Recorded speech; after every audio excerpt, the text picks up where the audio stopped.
Somewhere, right now, someone is lying very still in the dark, listening to their own heartbeat, wishing it would slow down. The blanket is warm, the room is quiet, and still something underneath will not settle. A small current running beneath everything, restless, unnamed. The way a pond can look perfectly calm on the surface, while something keeps moving far below it. Maybe that someone is you.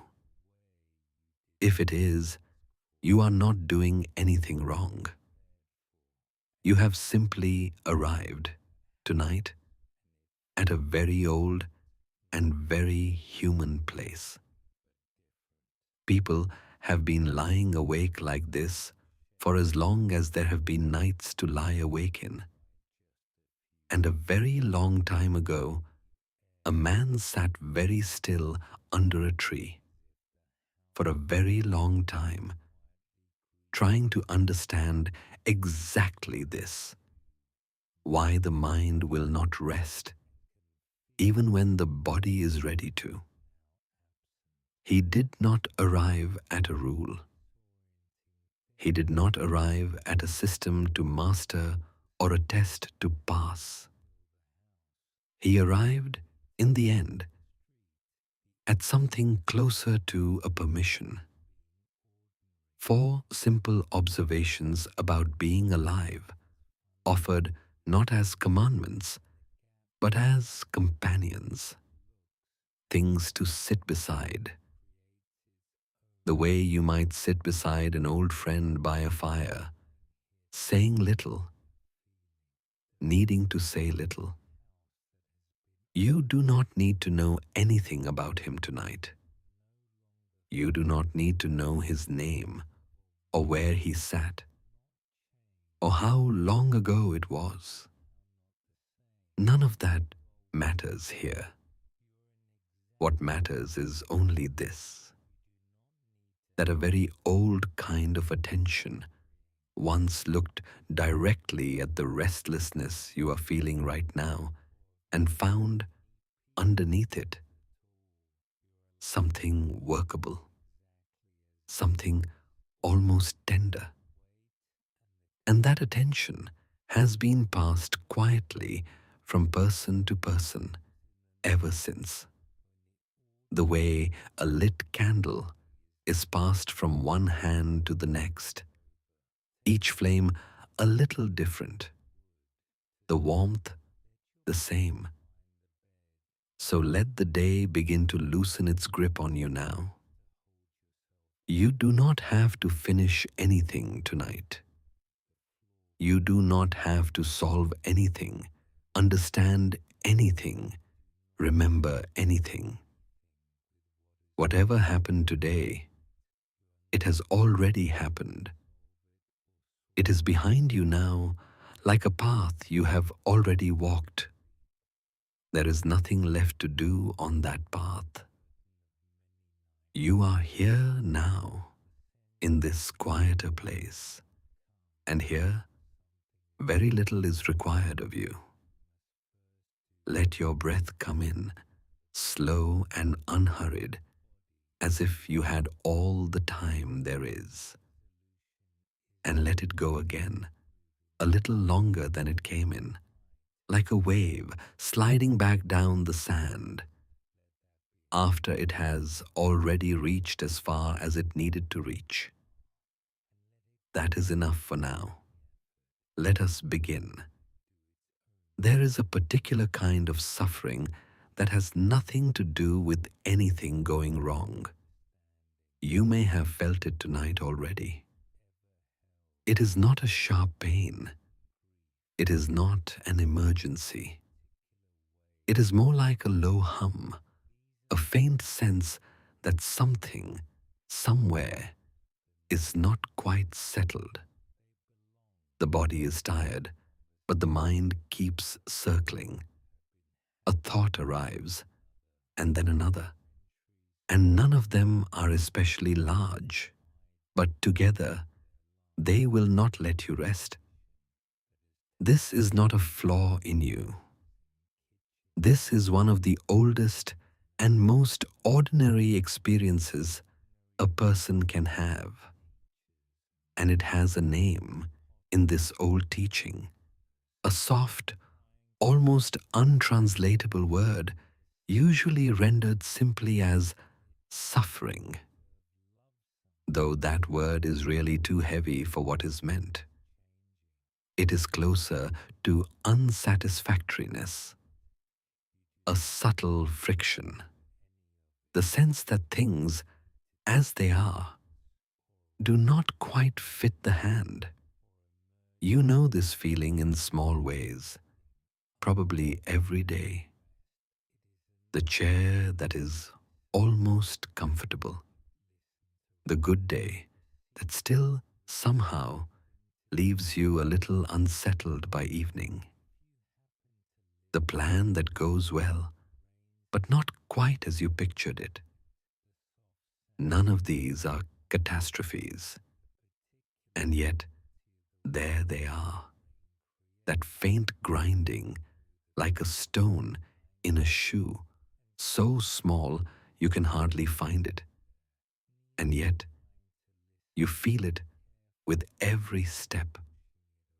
The first truth this old teaching offers is startlingly plain. It simply says, this is here. This friction is part of being alive, part of having a mind that thinks and a body that ages and a heart that wants things. It does not say this to frighten you.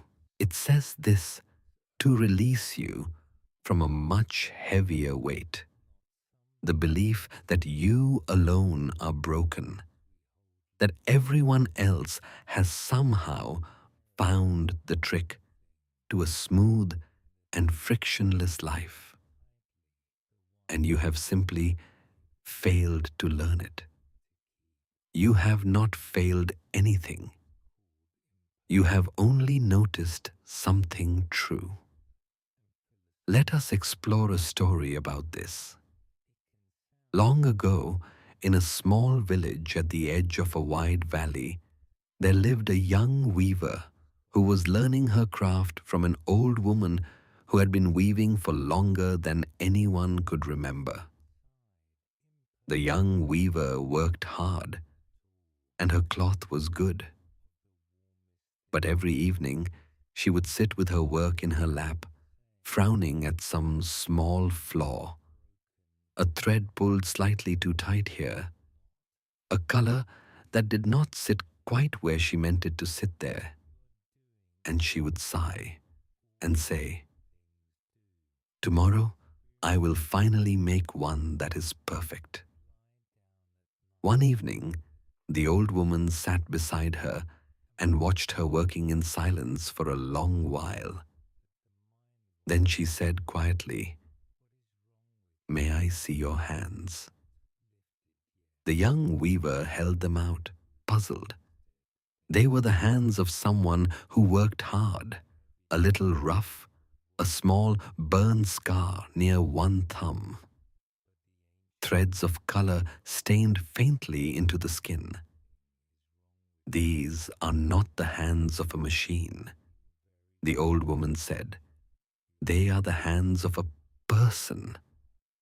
And a person's cloth will always carry the person in it. That is not the flaw. That is the weaving. The young weaver looked down at her cloth again, at the small places where the thread had pulled or the color had drifted. And for the first time, she did not see mistakes. She saw evidence that a living hand had been there. She kept weaving cloth with small imperfections for the rest of her life.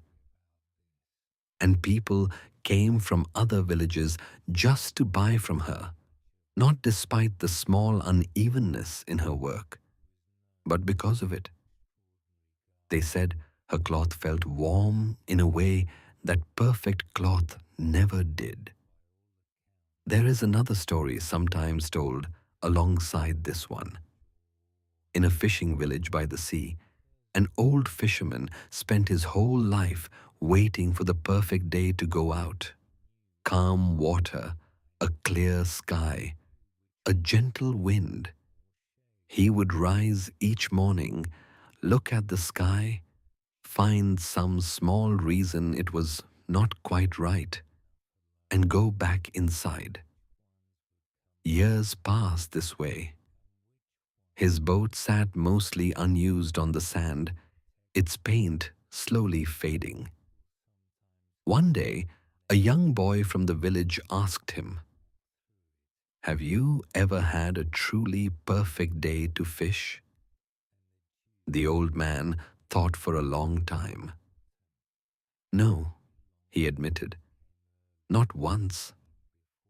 "Then how did you eat all these years?" the boy asked, genuinely curious. The old fisherman laughed, a little sadly. "On the days I went out anyway," he said, "the imperfect ones." After that, something in him loosened. He began going out on ordinary days, days with a little too much wind, a little too much cloud, days that were simply days. He caught fish. He came home tired and salted and satisfied. He never did find a perfect day. He stopped looking for one.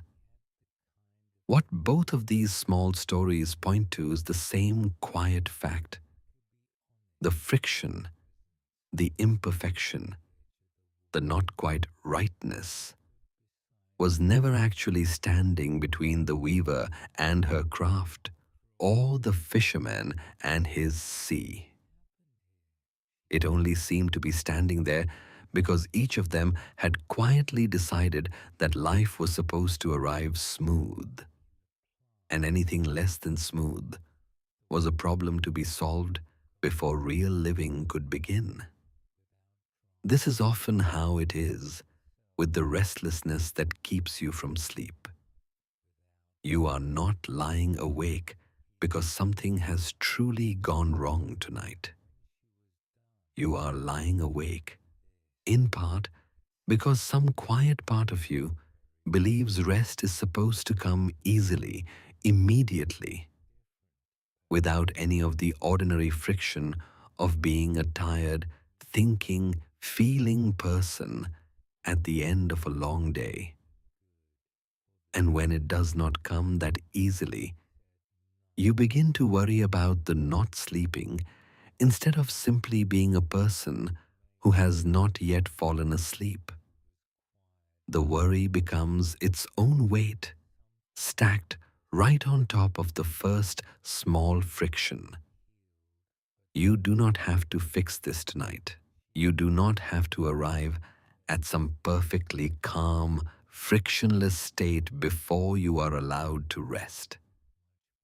The weaver's uneven thread was not a barrier to her craft. It was her craft. Your slightly restless mind tonight is not a barrier to your rest. It is simply what rest looks like. Tonight, for a real person, in a real body, at the end of a real day. Let the small hum stay if it wants to stay a little longer. You do not need it to leave before you are allowed to soften. Let your shoulders drop just slightly, wherever they are holding on right now. There is nothing here that needs your effort. The breath continues on its own, the way it always has, without you having to manage it. Notice the weight of the blanket. Notice the quiet or the small sounds beyond the quiet. A settling house, distant traffic, wind at the window. None of it requires anything from you. When you are ready, we will go on together. There is something else worth resting in before we go further, something quietly comforting on its own. Whatever restlessness you feel tonight, you are not the only one feeling it. Right now, in villages and cities all over the world, in rooms very much like this one, other tired people are lying awake with their own version of this same small hum, their own worries, their own unfinished days, their own quiet wish that sleep would simply hurry up and arrive. This is not meant to make your own night feel smaller or less important. It is meant to loosen the particular loneliness that restlessness likes to bring with it. The sense that you alone, out of everyone, have somehow failed at something everyone else has quietly mastered. Let us explore a story about this. A young widow, unable to sleep through her grief, went one evening to an old teacher, desperate for something that might finally ease her long nights. "Bring me a handful of mustard seed," the teacher told her. "But it must come from a house that has never known loss." Relieved to have a task, certain it would be simple, the widow went from door to door throughout her village, asking at each one. Every house had seed to spare, but every single house, without exception, also had its own story of loss: a parent, a child, a friend, a season of grief every bit as real as her own. By the time she had visited the last house in the village, she had gathered no seed at all, because she could not bring herself to take it from a house untouched by sorrow, since no such house existed anywhere she looked. She returned to the teacher empty-handed, but somehow lighter than when she had left. "I found no house without loss," she said. "I thought I was searching for mustard seed. I think I was really searching for proof that I was alone in my grief. And instead, I found the opposite." There is another small story that shows this same quiet companionship from a gentler place.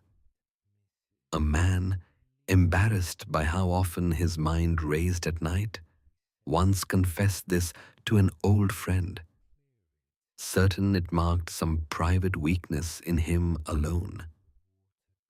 His friend laughed, not unkindly, and admitted that she too spent many nights exactly this way, tossing and circling through her own small worries, and had simply learned over many years not to be ashamed of it any longer. "I always assumed everyone else slept easily except me," the man said, surprised. "I think," his friend said, "that almost everyone secretly believes that about almost everyone else. It is one of the night's oldest tricks, convincing each of us, separately, that we are the only one awake." What the widow's search for an untouched house and the friend's quiet confession both show is the same gentle truth worth carrying tonight. You are not uniquely bad at resting. You have not failed some test that everyone around you has quietly passed. You are simply a person, awake tonight the way countless people have been awake on countless nights before this one, joined by a long, invisible company of tired minds reaching for the very same rest you are reaching for now. Carry this with you tonight, if it helps. You are not alone in this room. Not really, even though no one else is here. You are held quietly by every person who has ever lain awake exactly like this, and eventually, gently, found their way to sleep regardless. Notice for a moment how much lighter this restlessness feels once it is shared, even in imagination, with every other tired person resting somewhere in the dark tonight. You are simply one more among many, being gently carried toward rest.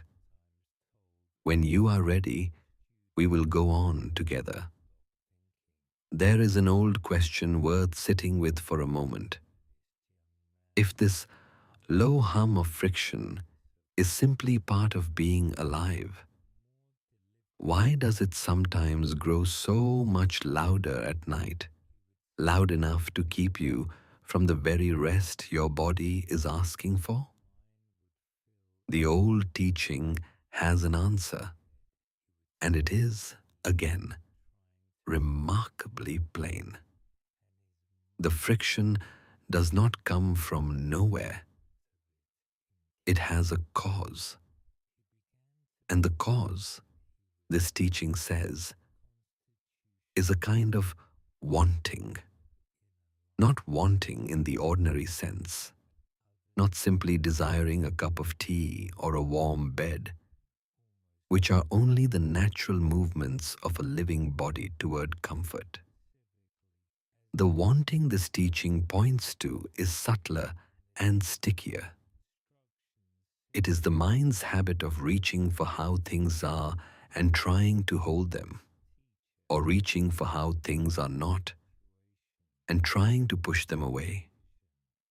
A kind of grasping in both directions, grasping toward what feels good, wanting it to stay exactly as it is and never change, and grasping away from what feels uncomfortable, wanting it gone immediately, right now, before another moment passes. You may recognize this instantly once it is named. Lying in bed, the mind reaches towards sleep, wanting it, willing it, trying almost physically to grab hold of it and pull it closer. And the strange, gentle joke at the center of this whole old teaching is that sleep is exactly the kind of thing that cannot be grasped. It does not arrive because you reached for it hard enough. It arrives, if it arrives, precisely when the reaching stops. This is not new. People have wrestled with this particular knot for as long as there have been quiet rooms and racing minds. You are not uniquely bad at resting. You have simply run into one of the oldest paradoxes there is. Let us explore a story about this. In an old monastery in the mountains, a young student went to his teacher one morning, frustrated. "Master," he said, "I have been trying for a full year to empty my mind the way you taught me, and still my thoughts will not stop. What am I doing wrong?" The old teacher asked him to bring a cup and set it on the table between them. Then the teacher began to pour tea into it, and kept pouring long after the cup was full, the tea spilling over the rim, across the table, onto the floor. The student watched, startled. Master, stop! It is overflowing. The teacher set the pot down calmly. Yes, he said, just like this cup, your mind is already full, not of tea, but of trying. You have been pouring effort into a cup that has no more room, wondering why nothing new can enter.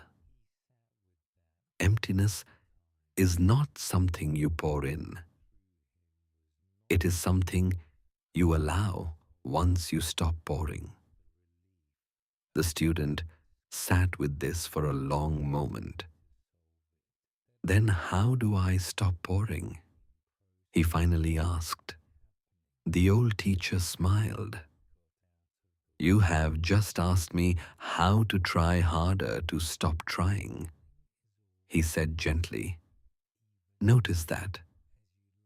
That is the whole answer, if you are patient enough to sit with it. There is another small story that walks the same path from a different direction.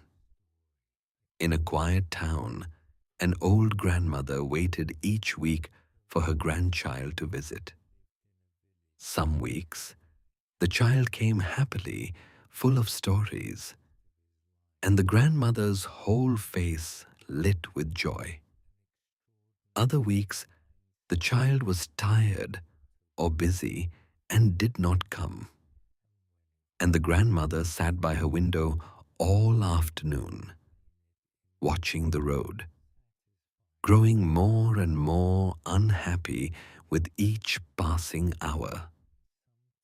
A neighbor, seeing her one such afternoon, asked gently why she looked so troubled. My grandchild has not come today, the grandmother said. But you love the days when they do come, the neighbor said. Why does today feel like such a loss, and not simply like a day when they did not come? The grandmother thought about this for a long while. I think, she finally said, that on the days they visit, I'm not just enjoying their visit. I am also quietly demanding that every day be like this one. And so the ordinary days, the days when they simply live their own life, feel to me like something has been taken from me, even though nothing of mine was ever truly theirs to give. After that, the grandmother still loved the visits just as much. But on the days her grandchild did not come, she began to sit by the same window and simply enjoy the road, the light, the passing birds, without the silent demand underneath. Both kinds of days became, in their own way, good days to have lived. What the teacup and the grandmother's window both show is the same shape of wanting. It is not desire itself that creates the ache. Desire is simply the mind moving toward what it finds good. That is only natural, only human, nothing to be ashamed of. The ache comes from the grasping underneath the desire, the insistence that the good thing must stay, must repeat, must arrive on command, and that anything less is a small catastrophe.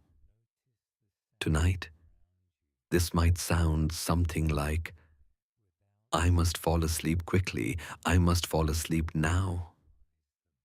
If I do not fall asleep soon, tomorrow will be ruined. Notice how much effort is quietly hidden inside that thought.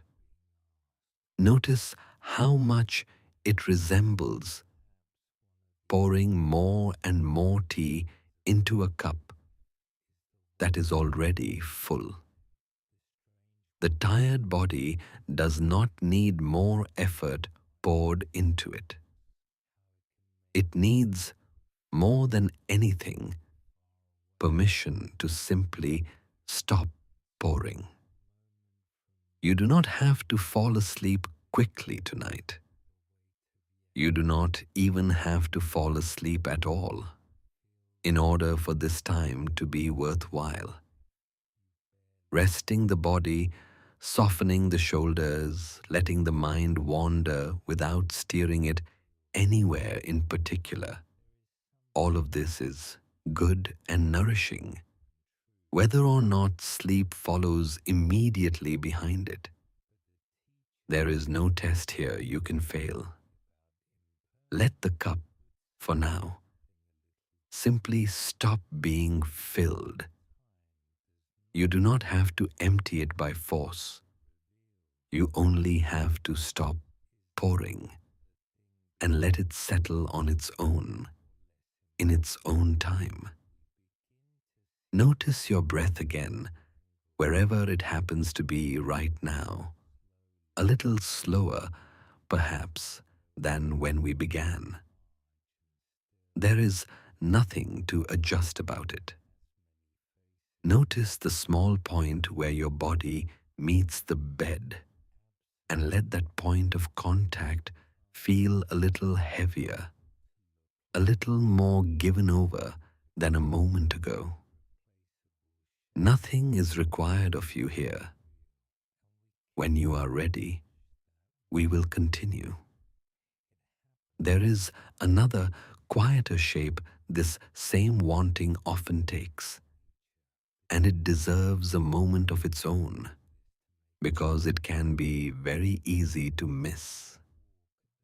It is the habit of measuring, comparing tonight against some other night. This restless mind against some imagined calmer one. This version of yourself against a version who supposedly sleeps easily, who never lies awake like this, who has somehow already solved the very thing you are still working through. This measuring can feel, from the inside, like simple observation. You lie here and think, other people are not awake right now. Or, I used to fall asleep so easily.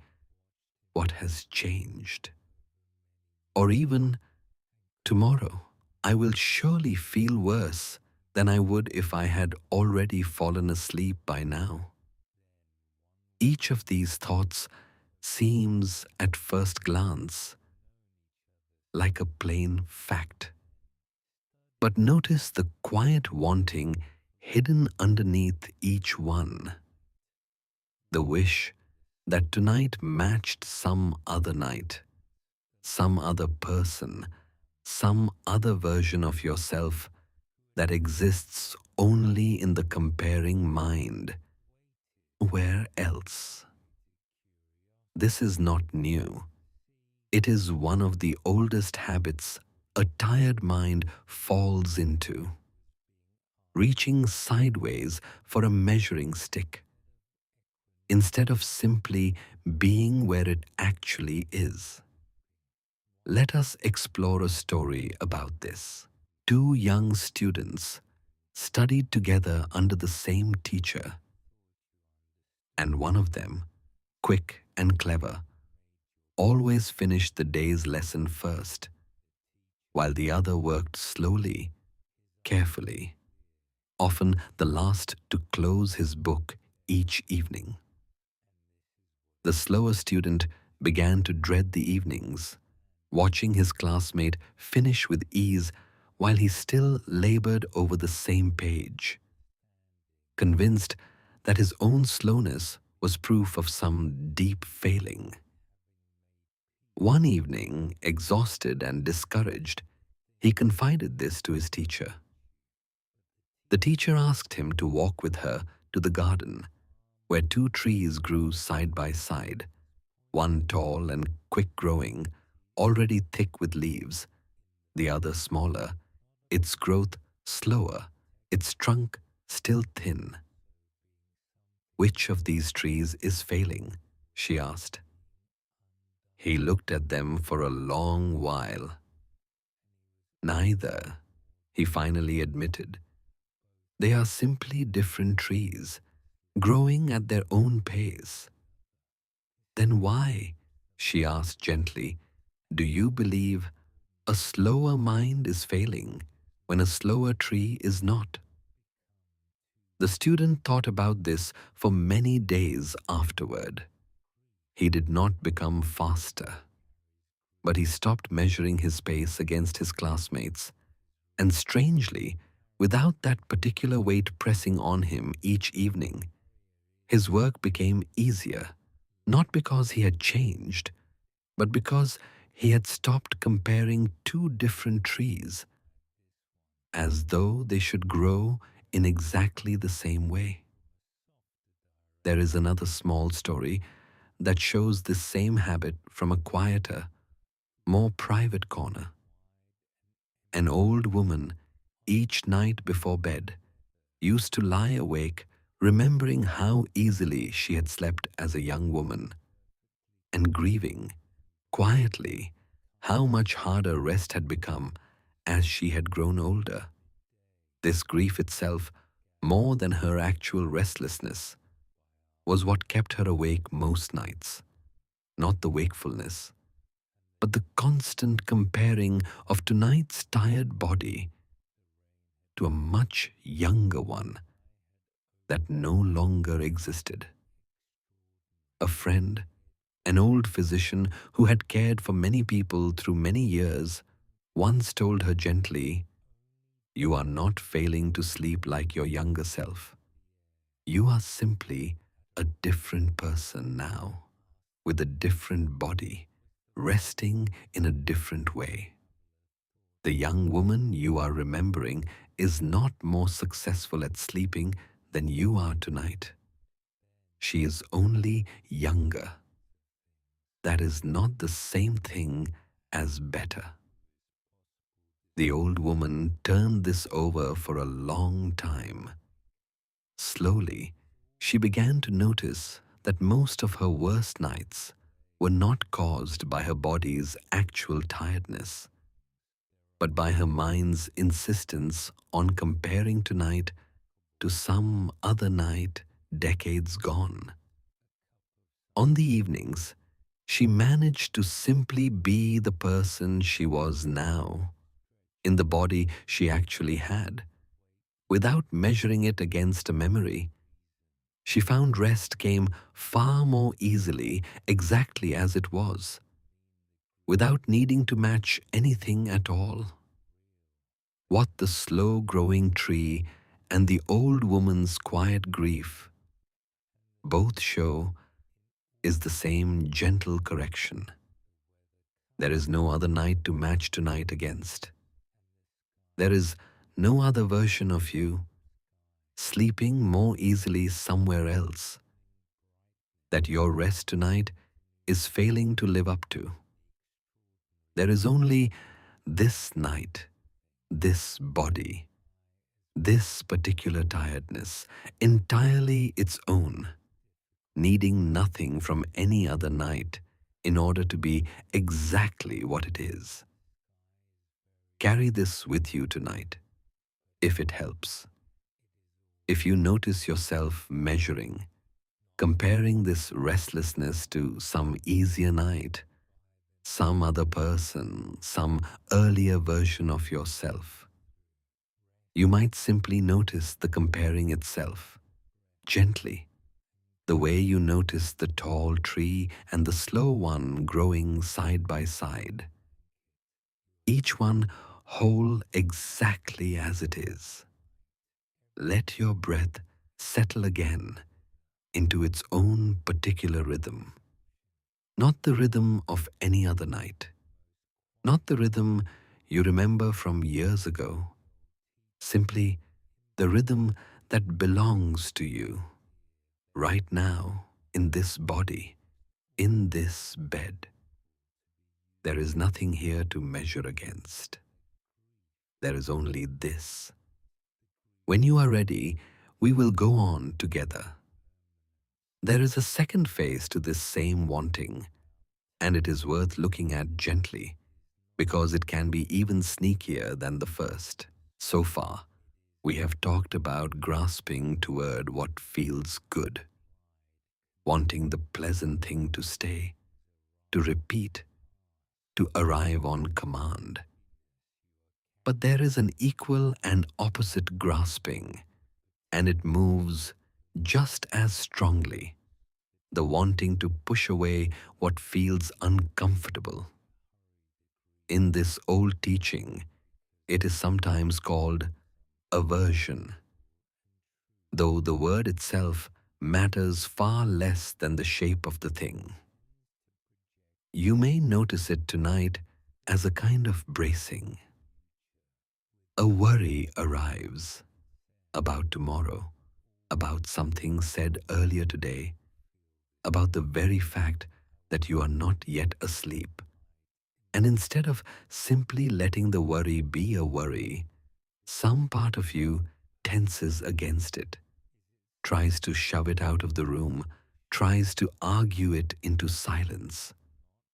And here is the strange thing, the same strange thing as with the teacup. The harder you push against a thought, the more solid and present it tends to become. Pushing is still a form of grasping. It still keeps your hands on the very thing you were hoping to release. This is not new either. It is one of the oldest tricks the mind plays on itself, and nearly everyone falls for it over and over their whole lives. Let us explore a story about this. In a small cottage at the edge of a garden, there lived a gardener who took great pride in her rows of vegetables. But every summer, weeds appeared among them, and every summer she declared war on the weeds, pulling, cutting, spraying, cursing under her breath at every green shoot that dared appear where she had not planted it. The more she fought them, the more they seemed to multiply, popping up in new corners the moment her back was turned, as though the garden itself were mocking her effort. One afternoon, an old traveler passed by and watched her working herself into exhaustion over a single stubborn patch of weeds near the fence. He asked if he might rest a moment in the shade, and she, tired and irritable, agreed. "You fight your garden very hard," he observed, not unkindly. "I have to," she said. "If I do not, the weeds will take everything." He was quiet for a while, watching. Then he said, "May I ask what happens in the corners of the garden where you never think to look, where you have given up fighting because it seemed hopeless?" She thought about it. "Actually," she admitted, "those corners are strangely fine. Not perfect, but nothing has taken over there either." "Perhaps," the old traveler said gently, "the weeds grow strongest exactly where you fight them hardest, because your fighting turns the soil, disturbs the roots of your vegetables along with the weeds, and leaves an opening that pure neglect never would have made. Perhaps your struggle is planting some of what you are struggling against." The gardener did not stop tending her garden after that. But she began to work with a different rhythm, steady attention rather than frantic war, gently removing what needed removing without the constant bracing, the constant anger. Slowly, without her quite noticing when it happened, the garden became easier to keep. Not weed-free, just easier. There is another small story that shows the same shape from a colder angle. In a house at the top of a hill, a man hated the winter wind that rattled his windows every night. Each evening, he would go from room to room, sealing every gap, layering blanket after blanket over the glass, growing more anxious with every gust, listening for the wind as though it were an enemy testing his defenses. His elderly neighbor, visiting one evening, found him in this state and asked what troubled him so. "The wind," he said, "it never stops. I cannot bear the sound of it." She sat by his fire a while, listening. Then she said, "When I was young, I hated it too. I used to lie awake, fighting it in my mind, wishing it into silence. One night, too tired to fight anymore, I simply let it be there. I stopped trying to make it stop. And do you know, it did not become quiet. It became, instead, only wind. Just wind, doing what wind does, with nothing of mine caught up in it anymore." The man sat with this for a long while, listening to the same rattling glass, the same restless gusts. Slowly, without straining for it, something in his chest loosened. The wind was still there, but it was no longer somehow against him. Both of these small stories point at the same quiet truth. Pushing away is still a form of holding on to the wish that things were otherwise, gripping it tightly enough that the very thing you are pushing against stays vividly present in your mind. The gardener's war kept the weeds close. The man's nightly battle kept the wind loud, in a way mere sound never could have been on its own. Tonight, whatever unwanted thought arrives, a worry, a memory, a flicker of irritation about the day, you do not have to fight it into silence. You do not have to seal every gap against it. You can let it be there the way the old woman let the wind be there, present, but no longer gripped, no longer wrestled, not because you have defeated it, but because you have simply set down the rope. There is nothing wrong with you for noticing thoughts tonight. There is nothing wrong with you for feeling the small gust of a worry pass through. Let it pass the way wind passes a house that has stopped bracing against it, moving through, touching nothing that grips back, continuing on its way. Feel the weight of your body again, settled a little further into the bed than before. Let your jaw loosen just slightly, wherever it has been quietly clenched. There is no wind to fight in this room tonight. Only breath, only rest, only the slow settling of a day finally allowed to be finished. When you are ready, we will go on. There is something else worth noticing about this restlessness, something that can loosen its grip almost on its own once you truly see it.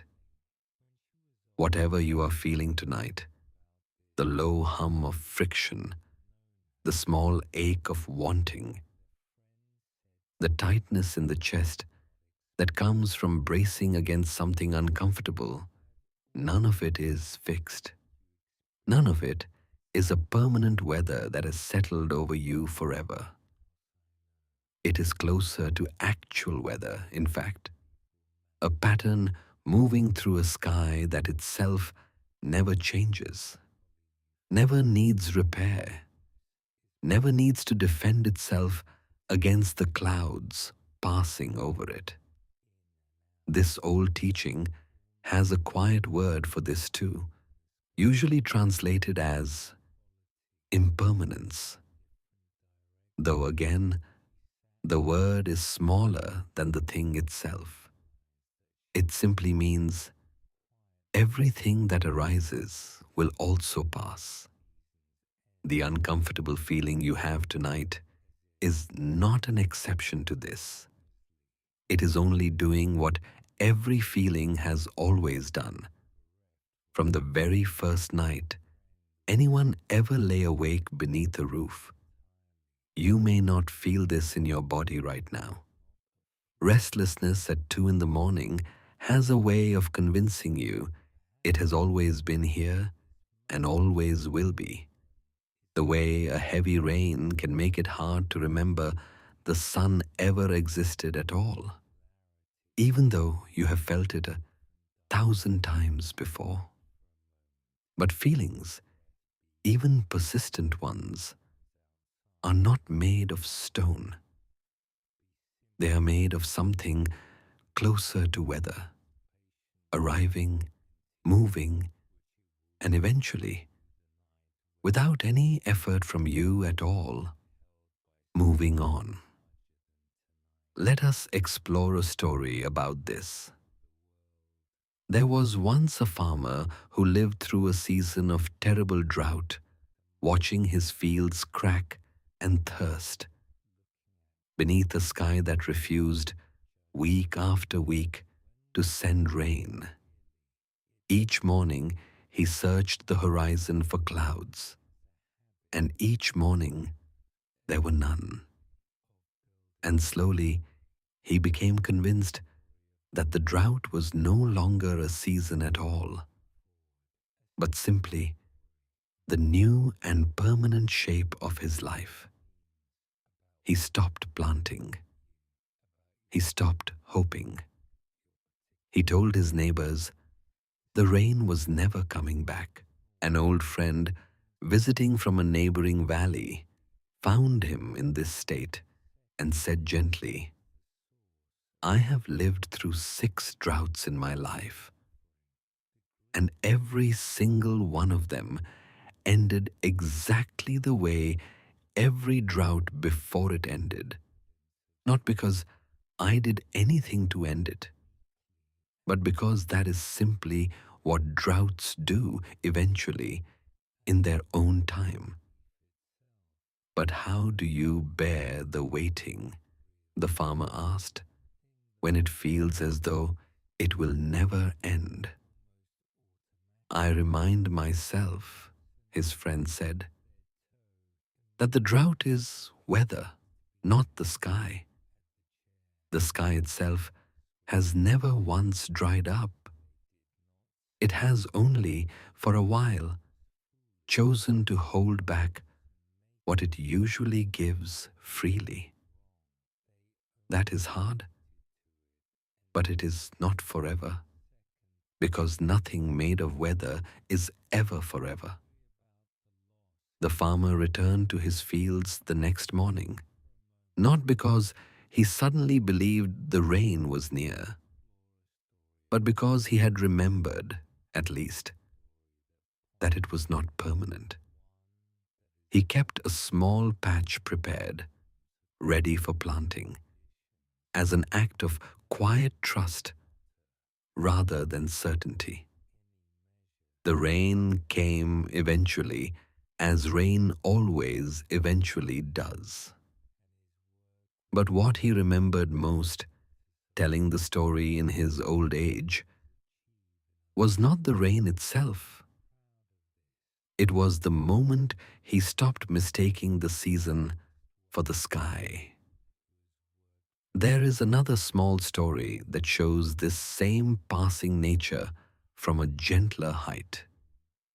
High on a mountain, a group of travelers once complained bitterly to the old guide leading them that the peak they had climbed so far to see was completely hidden, wrapped entirely in thick gray cloud, with nothing visible in any direction. Wait, the guide said simply, and sat down on a nearby stone. The travelers, impatient, wanted to know how long they would have to wait and whether the mountain would even still be there when the cloud finally lifted. The mountain has not gone anywhere, the guide said, smiling. It is only wearing a cloud for a while. Clouds are the most temporary things in the world.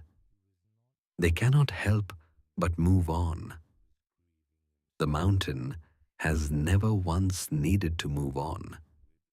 It only had to wait, the way you are waiting now, and let the cloud finish doing what clouds always eventually do.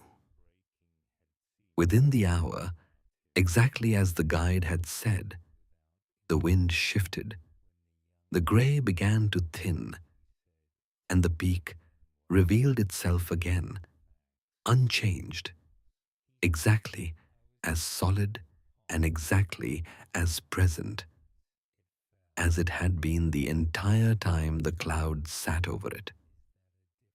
What the farmer's drought and the mountain's cloud both show is the same quiet reassurance.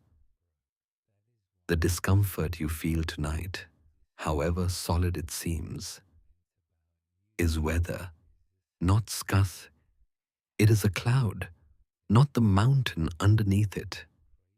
It will move on the way every cloud eventually moves on, not because you force it to, but because moving on is simply what clouds and feelings and restless nights have always done. You do not have to solve tonight's discomfort before you are allowed to rest. You only have to remember, gently, that it is passing weather, sitting for a while over a sky that has never once needed rescuing. The mountain underneath you, the calm, steady part of you that has outlasted every difficult night before this one, is still there, exactly where it has always been, waiting patiently for the cloud to finish its slow drift onward. Carry this with you tonight, if it helps. Whatever feeling is visiting you right now, you might silently name it as weather rather than sky. This is a cloud passing, not the whole shape of who I am. Clouds always move on. You do not have to help them along. You only have to remember that they will. Notice, for a moment, the steady quiet beneath whatever you are feeling right now. The mountain that has been here the entire time, unmoved by any cloud that has ever passed over it. Let your breath settle back into that steadiness, slow and unbothered, needing nothing from you but to continue. When you are ready, we will go on together. There is one more shape this wanting can take. quieter than the others, and it is perhaps the one most likely to be visiting you tonight. It is not wanting a pleasant feeling to stay, and it is not pushing an unpleasant feeling away. It is wanting a particular outcome, in this case, sleep itself, so badly that the wanting becomes an obstacle to the very thing it is chasing. This is a strange and gentle irony, and it deserves to be said plainly, because naming it can sometimes do more than any technique. The more urgently you want to fall asleep, the further sleep tends to slip away, the way a bird will lift and glide just a little further off each time you creep a little closer. Let us explore a story about this. A traveler once heard tell of a hidden spring deep in the hills, said to be so clear and so cold that a single sip would ease any weariness a person carried. He set out at once, moving quickly, scanning every gully and hollow, growing more anxious with each hour that passed without finding it. He pushed through brush, climbed steep slopes, grew thirstier and more exhausted with every step, driven entirely by the thought of the spring he had not yet found. By evening, footsore and disheartened, he sat down at last beneath a tree to rest, certain he had failed. It was only in sitting still, in finally stopping his frantic searching, that he noticed the quiet sound he had been too busy to hear all day. Water, close by, trickling gently over stone. The spring had been only a short distance from where he had first entered the hills. He had walked in circles around it for hours, too focused on finding it to ever actually notice it. He drank from it at last, and it was every bit as clear and cold as promised. But what he remembered most, telling the story later, was not the spring itself. It was the strange lesson that his searching had been the very thing keeping him from it, that the spring had been waiting quietly the whole time, needing nothing from him but the stillness to finally hear it. There is another small story that walks alongside this one. A young musician wished more than anything to play a certain piece perfectly, a piece her teacher had played for her once, so effortlessly, so beautifully, that she had wept simply listening to it. She practiced obsessively, straining after that same effortless quality, growing more tense and mechanical with every attempt, her hands tightening exactly where they most needed to be loose. Her teacher, watching her one day, finally said, "You are trying to force your hands to feel what only stillness can give them. Effortlessness cannot be gripped into existence. It can only be arrived at once you stop demanding it of yourself." Frustrated, unsure what else to do, the young musician set the instrument down entirely for several days. She walked instead. She sat by the river. She let the piece live quietly in the back of her mind without pursuing it.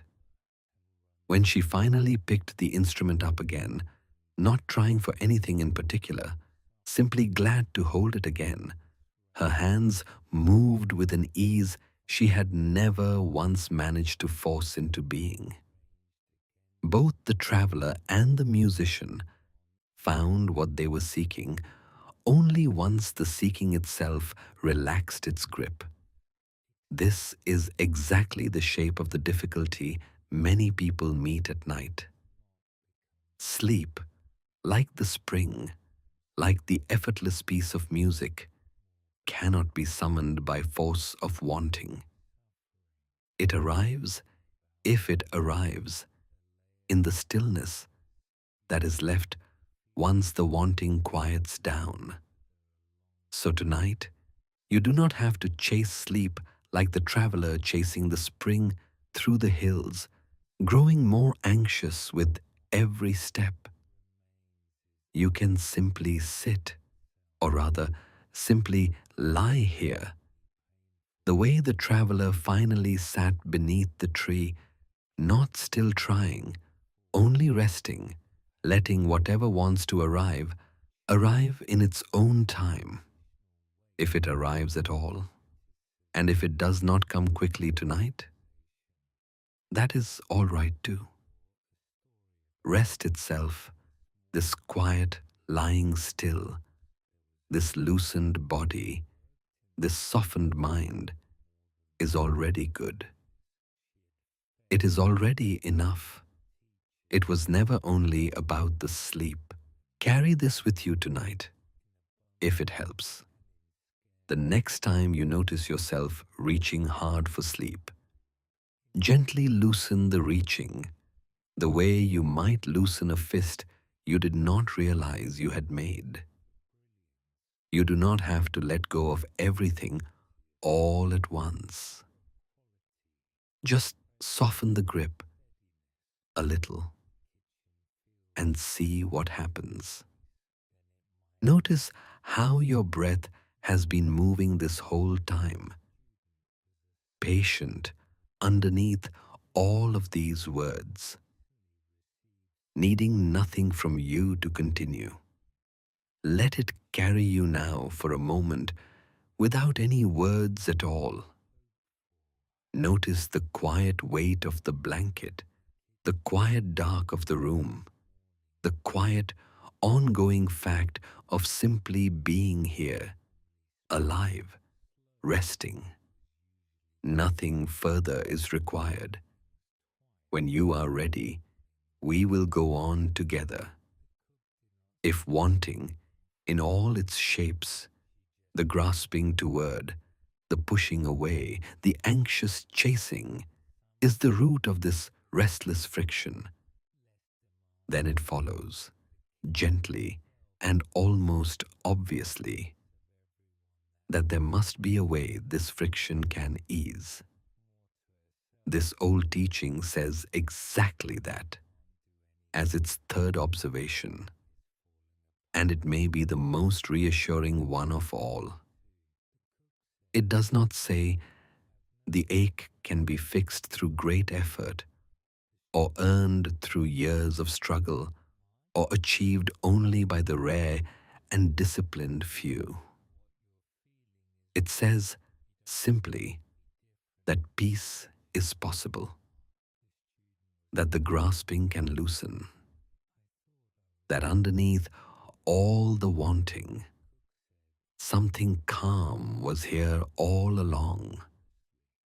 The way clear water is always underneath muddy water, waiting only for the mud to settle rather than being stirred again and again.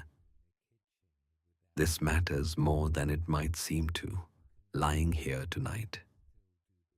It means the stillness you are hoping for is not something you must build from nothing, brick by brick, through sheer willpower. It is something closer to uncovering.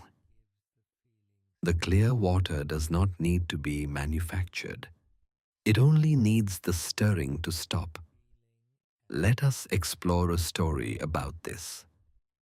An old potter, known throughout her village for the fine bowls she made, once dropped one of her favorite pieces, cracking it clean across the middle. Her apprentice, seeing this, rushed to sweep up the pieces before they could be seen. Embarrassed on her teacher's behalf, Leave it, the old potter said. And instead of discarding the broken bowl, she mixed a fine gold lacquer and carefully rejoined the two halves along the crack, letting the gold seam sit visible and bright rather than trying to hide it. Why not simply make a new one? The apprentice asked, confused. This one is already broken. The potter turned the bowl slowly in her hands, admiring the golden seam catching the light. It was never broken, she said. It only changed. And now it holds something a whole bowl never could. The evidence that it survived being dropped and was cared for enough to be made whole again in its own new way. The apprentice kept this bowl in mind for the rest of her working life.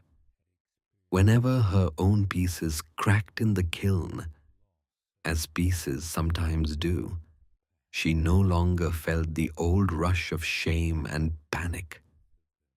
She thought instead of the golden seam and wondered what new wholeness might be waiting on the other side of this particular crack. There is another small story that shows this same quiet truth from a different corner. A young monk, newly arrived at a mountain monastery, complained to an elder that his mind was so full of noise, old regrets, future worries, endless restless chatter, that he doubted he would ever find the peace the older monks spoke of so calmly. The elder led him outside to a still pond behind the monastery and asked him to stir the water with a stick. The young monk did, and the pond clouded instantly. Mud rising from the bottom, the water turning brown and murky. Now, the elder said, try to see the bottom of the pond. I cannot, the young monk said. It is too stirred up. The elder took the stick from his hand and set it aside.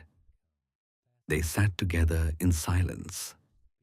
Slowly, over long minutes, the mud began to settle, drifting downward, and the water cleared again until the pond was as still and transparent as it had been before. Did I do anything?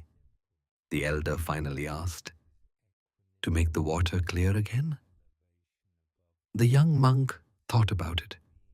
No, he admitted. You only stopped stirring it, and it cleared on its own. That is the whole teaching, the elder said. Your mind is like this pond. It is not that the clear water needs to be created. It only needs to be left alone long enough to settle. The stillness was always the water's true nature. The mud was only ever passing through. Both the potter's golden bowl and the elder's clearing pond point to the same reassurance, offered gently and without demand. Whatever restlessness you are carrying tonight, whatever old worry or new one, whatever small fracture the day may have left in you, none of it means you are permanently broken or permanently stirred up or permanently far from rest. The clear water is still there, underneath. The gold seam is only waiting to be added, if a seam is even needed at all. Peace here is not something rare and far away that only a few fortunate people ever reach. It is closer to your resting state than your restless one. Even even when it does not feel that way from inside the restlessness. You do not have to force this clearing tonight. You do not have to stir the pond harder, hoping that more effort will somehow make it settle faster. You only have to stop stirring as much as you gently can and let time and stillness do what they have always known how to do. Let your hands rest now, wherever they are, open rather than curled, as though setting down a stick you had been stirring with. Let your breath continue its slow, patient rhythm, needing nothing extra from you. Notice how the room, the dark, the quiet, are all simply allowing you to be here without asking anything in return. When you are ready, we will go on together. Before we turn further, it is worth pausing on something simple and easy to overlook. This room, right now, is safe. Whatever the mind is doing, spinning through old worries, reaching ahead toward tomorrow, the body itself is not in any danger. The blanket is warm, the door is closed. Nothing here requires defending against. This may sound almost too obvious to say aloud, and yet the tired, restless mind at night often forgets it entirely. Treating an ordinary quiet room as though it still held some vague, unnamed threat left over from the busyness of the day. Let us explore a story about this. A soldier, long since returned from many years of difficult travel, found that even in his own peaceful house, he startled at small sounds, slept lightly, kept some part of himself always faintly braced, as though danger might still be waiting somewhere nearby. An old friend, noticing this one evening, asked gently whether he still felt in his body that he was somewhere unsafe. "I know I am home," the soldier said, "but some part of me has not yet caught up to my mind knowing it." His friend nodded, unsurprised. "Then perhaps," she said, "you might tell that part of you plainly, out loud, every evening, until it finally believes what the rest of you already knows. Not once, many times. Bodies learn slowly what minds already understand quickly." The soldier began doing exactly this each night before sleep, quietly naming aloud that he was home, that the room was safe, that nothing here required his old watchfulness. It did not work immediately, but slowly, over many months, the bracing eased, evening by evening, until his body finally caught up to what his mind had known all along. There is another small story that shows this same settling from a gentler place. A small child, newly moved to an unfamiliar house, could not fall asleep for the first several nights, certain the strange shapes of the new room held some hidden danger. Her father began sitting with her each evening, naming each shape slowly by lamplight. "That is only the curtain. That is only the chair. That is only your own coat hung on the door," until each shadow had a plain, ordinary name attached to it. And none of them, once named, seemed frightening any longer. By the fourth night, the child no longer needed the naming. The room itself had not changed at all. Only her sense of it had, once every shape had been shown, patiently, to be exactly what it was, and nothing more. What the soldier's slow homecoming and the child's newly named shadows both show is the same quiet reassurance worth offering yourself tonight. Whatever bracing you may be carrying, however faint, this room does not require it. You are not on watch tonight. You do not need to stay alert for anything. You are safe in an ordinary, unremarkable way, exactly the way the child's room was safe once every shadow had been given its plain and ordinary name. Carry this with you tonight, if it helps. You might silently name, one by one, a few ordinary things around you. The blanket, the wall, the quiet air of the room, the same way the father named the shapes in his daughter's new room, until each one settles back into being simply, harmlessly, itself. Notice for a moment that nothing in this room is asking anything of you. There is no watch to keep tonight. There is only rest offered freely in a room that has never once needed defending.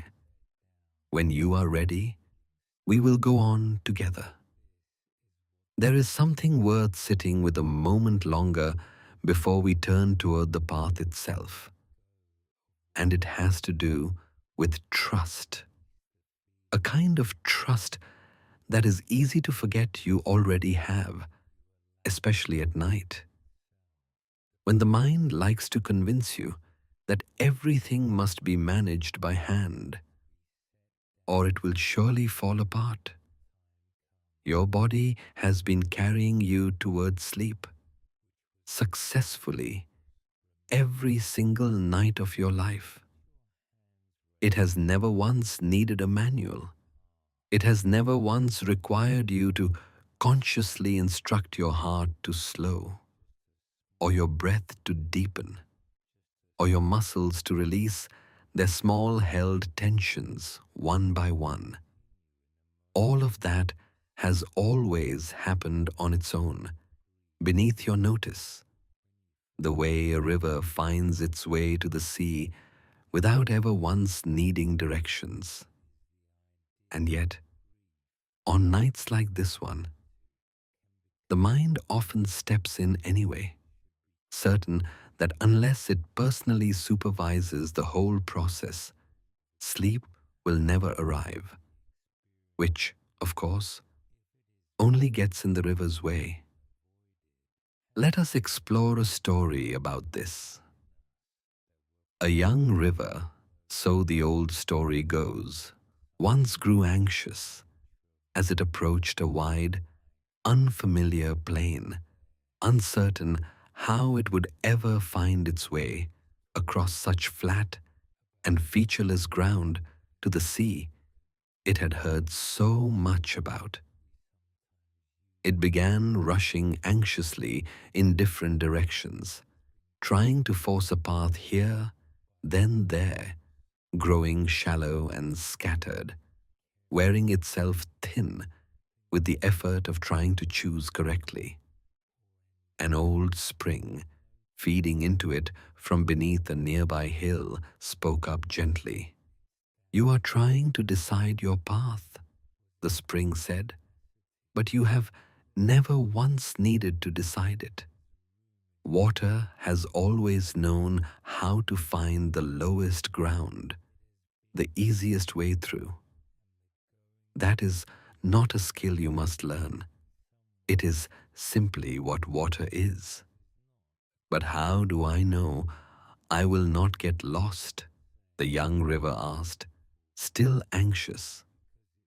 "You cannot get lost The spring said, "You can only take longer or shorter ways around what stands in your path.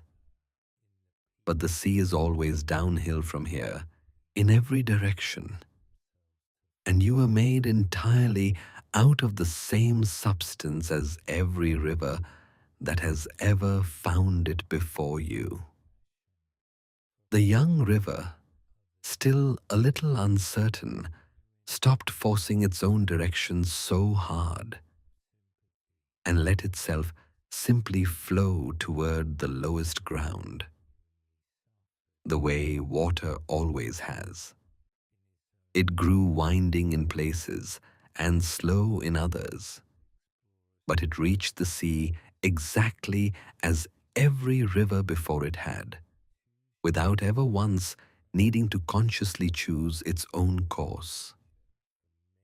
There is another small story that shows this same trust from a warmer place. A young mother, exhausted after weeks of trying to force her newborn into sleep on a strict, careful schedule, confided her frustration to her own mother, who had raised 5 children of her own. "You are trying to make the baby sleep," the grandmother said gently. "But sleep is not something you can make happen by force. It is something that happens when everything else settles enough to allow it. Your job is only to make the room quiet, the body comfortable, the evening calm. The falling asleep itself was never yours to manage. It belongs entirely to the baby and to the same ancient, reliable process that has put every tired baby to sleep since the beginning of tired babies." The young mother thought about this for a long while and slowly loosened her grip on the strict schedule, trusting instead that if she simply prepared the conditions, quiet, warmth, comfort, calm, sleep would arrive on its own, in its own time, exactly as it always had. And it did, more easily than it ever had while she was trying so hard to manage it directly. What the young river and the tired newborn both show is the same quiet trust worth remembering tonight. You do not have to personally manage your own falling asleep, forcing each breath, each heartbeat, each small release of tension, the way the young river tried to force its own path across the plain. You only have to do what the grandmother suggested. Make the conditions gentle, the room quiet, the body comfortable, and then trust the rest to the same ancient, reliable process that has carried you towards sleep every single night of your life, long before you ever thought to worry about how it worked. Carry this with you tonight, if it helps. You do not have to steer this. You only have to stop blocking the river's own natural path toward the sea and let it flow the way it has always known how to flow, long before you ever tried to give it directions. Notice, for a moment, all the small things your body is already doing without any instruction from you. The steady beat beneath your ribs, the quiet work of breath, the slow, patient labor of simply being alive. None of it needed your management to begin. None of it needs your management now either. When you are ready, we will go on together. Before we walk any further, there is one more thing worth looking at clearly, because it quietly shapes everything else. This old teaching places great importance on what it calls right seeing, not seeing more exactly, but seeing more accurately, noticing the difference between what a thought insists is true and what is actually simply happening. At night especially, the mind has a way of presenting its worries as settled facts, urgent and certain, when really they are only thoughts passing through a tired mind in a darkened room, dressed up to look far more solid than they are. Let us explore a story about this. A traveler, walking home one evening as the light faded, came suddenly to a halt on the path. Certain he saw a coiled snake resting just ahead in the grass. His heart pounded.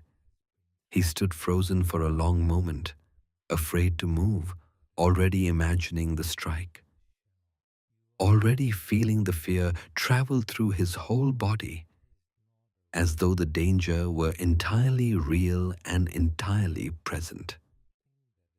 An old farmer, walking the same path behind him, caught up and asked what had stopped him so suddenly.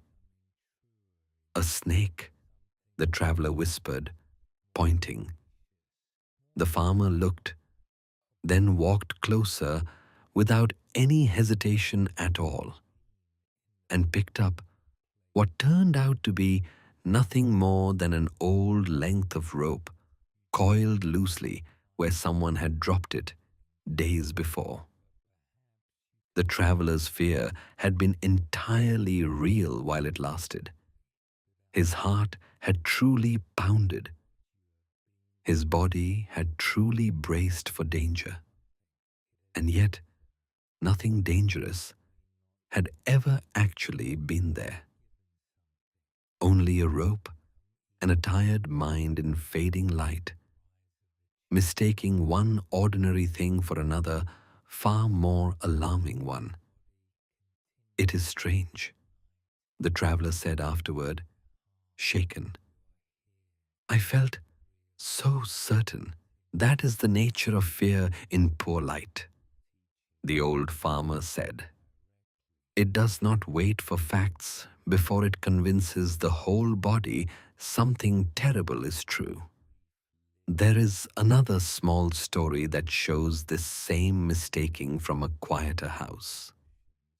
A night watchman, alone in a large old building, once spent an entire anxious hour convinced that an intruder was moving somewhere in the darkened hallway beyond his small lamp, certain he could hear careful footsteps, certain he glimpsed a shifting shape near the far door.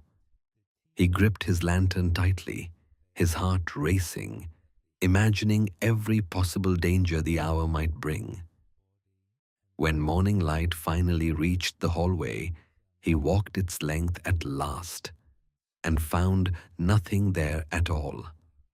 Only a loose window shutter, swinging gently with each draft, casting a shifting shadow against the wall, and the ordinary creak of an old building settling in the cool night air, exactly as it always had. He had spent an entire hour, he realized, frightened of a shutter and a draft, his whole body braced against a danger that had never once existed outside his own darkened imagining of it. What the rope mistaken for a snake and the shutter mistaken for an intruder both show is something worth remembering gently tonight. Whenever a worried thought arrives, dressed up as certain fact, tomorrow will be ruined. I will never fall asleep. Something is wrong with me. These thoughts can feel, in the dark, exactly as certain as the traveler's snake, exactly as convincing as the watchman's intruder.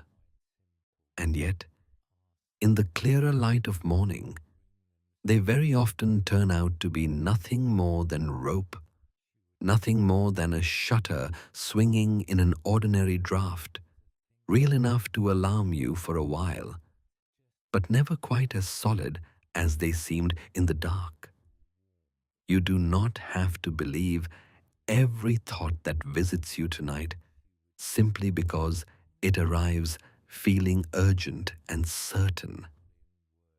You are allowed to hold it a little more loosely, the way the old farmer held the coiled rope once he finally saw it clearly, not with fear, simply with the plain recognition of what it actually was.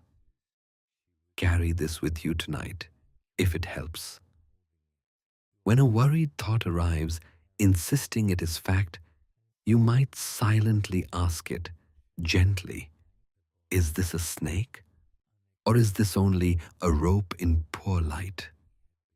You do not need an answer right away. The asking alone is often enough to loosen the grip. Notice for a moment how much softer the room already feels than the shape your worried thoughts may have been giving it. There is no snake here. There is no intruder in the hallway. There is only the quiet dark doing what quiet dark has always done, and a tired mind finally allowed to see it clearly. When you are ready, we will go on together. If peace is not something built from nothing but something uncovered, the next and final observation this old teaching offers is, quite simply, a path. Not a ladder to be climbed with great strain, rung after difficult rung, until some distant reward is finally reached. Something closer to a gentle way of walking. A way of moving through each moment that does not add fresh mud to the pond, that does not stir new grasping into the water, even while trying to find the calm beneath it. The first thing worth saying about this path is what it is not. It is not a demand for perfect effort. It is not a punishing discipline that only the most tireless people can hope to follow. In fact, this old teaching is particularly gentle about effort, describing the right kind as something closer to the care you would give a lamp you were carrying through a dark room, held steadily enough that it does not go out, but not gripped so tightly that your hand cramps and the light shakes with every step. Let us explore a story about this. An arrow maker, famous in his village for crafting arrows that flew straighter than any others, once took on a young apprentice who was determined to master the craft as quickly as possible. The apprentice gripped his tools fiercely, worked long into every night, forced each shaft with tense, hurried hands, desperate to match his teacher's skill immediately. His arrows, unsurprisingly, flew crooked. "Watch my hands," the old arrow maker finally said, and worked slowly in front of him, not lazily, but without strain, his grip firm enough to hold the wood steady, loose enough that his fingers never tired, his attention calm and unhurried, even as his hands moved with real precision. "You are not working slower than me," the apprentice observed, confused. "But you seem to be trying less." "I am trying exactly enough," the old man said. "No more, no less." too little effort, and the shaft wobbles from neglect. Too much effort, and the shaft wobbles from your own tension, traveling down your arms and into the wood. The straight arrow only comes from the middle place, enough care to guide it, not so much force that you fight it. The apprentice practiced this middle way for many months, loosening his grip little by little, and slowly his arrows began to fly straight, not because he had abandoned effort, but because he had finally found the effort that did not work against itself. There is a second small story that walks the same path from a quieter angle. A shepherd once had a habit of shouting furiously whenever a sheep wandered from the flock, chasing it down with loud, frantic energy, which only frightened the animal further and sent it running deeper into the hills. His old mentor, watching this happen for perhaps the 100th time, finally sat him down. "You are not calling the sheep back," she said. "You are chasing it further away." A frightened animal does not come toward noise and running. It flees from it. "What should I do instead?" the shepherd asked, exasperated. "Call gently," she said. "Just once, in the voice it knows. And then wait. It will find its own way back, in its own time, if you are not busy terrifying it further." The shepherd tried this the very next time a sheep wandered. A soft, familiar call, and then patient waiting, rather than a frantic chase. Slowly, cautiously, the sheep turned and made its own way back toward the flock, needing no pursuit at all, only the quiet reassurance that it was still welcome. Both the arrow-maker's steady hands and the shepherd's gentle call point toward the same shape of effort, a middle way, neither slack nor strained, that this old teaching offers as the true nature of the path. It applies to sleep exactly as it applies to arrows and wandering sheep. You do not have to chase sleep frantically through the hills of your own mind, shouting after it, tensing every muscle in pursuit. And you do not have to abandon all care entirely, simply lying rigid with worry about whether rest will ever come. There is a middle way here too, enough gentle attention to guide yourself toward rest, without so much strain that the very effort keeps rest at bay. Carry this with you tonight, if it helps. The next time you notice yourself gripping too tightly at the idea of falling asleep, loosen your grip, the way the arrow maker loosened his. Not to nothing, just enough. And the next time a stray thought wanders off from the stillness you are hoping for, call it back the way the shepherd called back the sheep, gently once, and then simply wait rather than chasing it through every corner of the night. Notice your breath once more, moving with exactly the right amount of effort, enough to keep you alive, no more than that required, nothing forced about it at all. Let that same quality settle into the rest of your body now. Not limp, not tense, simply held the way a lamp is held by a steady, unworried hand. When you are ready, we will go on. The path this old teaching describes has many small parts to it, but one in particular matters most. Lying here in the dark tonight, the practice of attention, of returning gently again and again to this present moment rather than being carried off endlessly into yesterday or tomorrow. This is not about achieving some perfect, unbroken focus, holding your attention like a soldier at his post, refusing to let a single thought pass.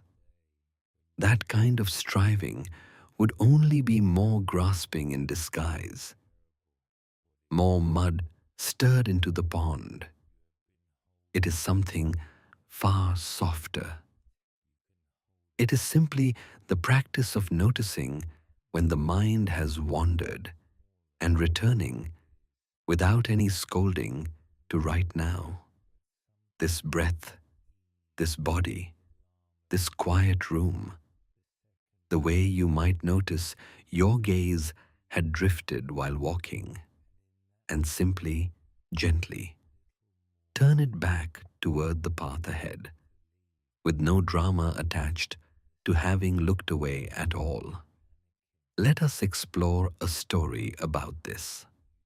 A monk, newly settled into a small mountain hermitage, was taught by his teacher to count his breaths as he sat, one on the inhale, two on the exhale, and so on up to 10, and then beginning again at 1. Simple, his teacher told him. Anyone can count to 10. And yet, the monk found, to his great frustration, that he rarely made it past 3 or 4 before some thought carried him off entirely. A memory of his childhood home, a plan for the coming winter, a worry about whether he was doing this correctly at all. And he would suddenly realize minutes later that he was nowhere near 10, that he had lost the count completely, sometimes forgetting he had even been counting. I am failing at this, he confessed to his teacher, discouraged. I cannot even count to 10 without my mind running off somewhere else. His teacher smiled. You are not failing, she said. The moment you notice your mind has wandered, that very noticing is the practice. It is not a mistake in the practice. It is the practice itself, happening exactly as it is meant to happen. But I want to count all the way to 10 without losing my place, the monk protested. Then you have missed the point of counting entirely, his teacher said gently. The number 10 was never the goal. The gentle return over and over without frustration, that was always the whole exercise. A mind that wanders and returns 100 times in one sitting has practiced the return 100 times. That is not failure. That is enormous practice. The monk sat with this for a long while. In the months that followed, he stopped keeping score of how far he made it before losing count. He simply noticed when he had wandered and returned, as many times as it happened, without any weight attached to the wandering at all. Strangely, the less he minded losing the count, the longer he found himself staying with it. There is another small story that shows this same gentle returning from a different direction. A weaver, working at her loom late into the evening, found her hands drifting to a stop again and again as her mind wandered off to old worries. Each time she noticed her hands had stilled, she would grow briefly frustrated with herself for losing focus, and that frustration itself would send her mind wandering even further into thoughts about how poorly she was concentrating. An old friend visiting one evening noticed this and said simply, "When your hands stop, do not scold them for stopping. Just move them again. That is all a pause in weaving ever asks of you." The weaver tried this. The next time her hands stilled and her mind wandered, she did not chase the thought or scold herself for having it. She simply, gently moved her hands again and returned to the thread in front of her. To her surprise, the returning became easier and easier the less weight she placed on having wandered in the first place. What the monk's breath counting and the weaver's returning hands both show is the heart of this part of the path. You will notice your mind wandering tonight, probably many times, toward tomorrow, toward something said today, toward the very fact that you are still awake. This is not a failure of your rest. It is simply what minds do. And the gentle return again and again, without any frustration attached, is not a lesser version of stillness. It is the practice of stillness itself, happening exactly as it is meant to happen. So if your mind wanders tonight while listening to this, you have not done anything wrong. You have not lost your place in some test you are failing. You have simply had a thought, the way a mind will always eventually have a thought. And now, gently, without any scolding at all, you can let your attention drift back here, to this breath, to this voice, to the quiet weight of your own resting body as many times as it needs to. Notice right now wherever your attention happens to be. If it is here, simply notice that. If it has wandered somewhere else entirely, notice that too, without any judgment attached, and let it settle back softly, the way a sheep finds its own way back to the flock once the shouting stops. When you are ready, we will go on together. There is one more place this gentle attention likes to rest, and it may be the simplest of all, the body itself, exactly as it is right now, without any story attached to it.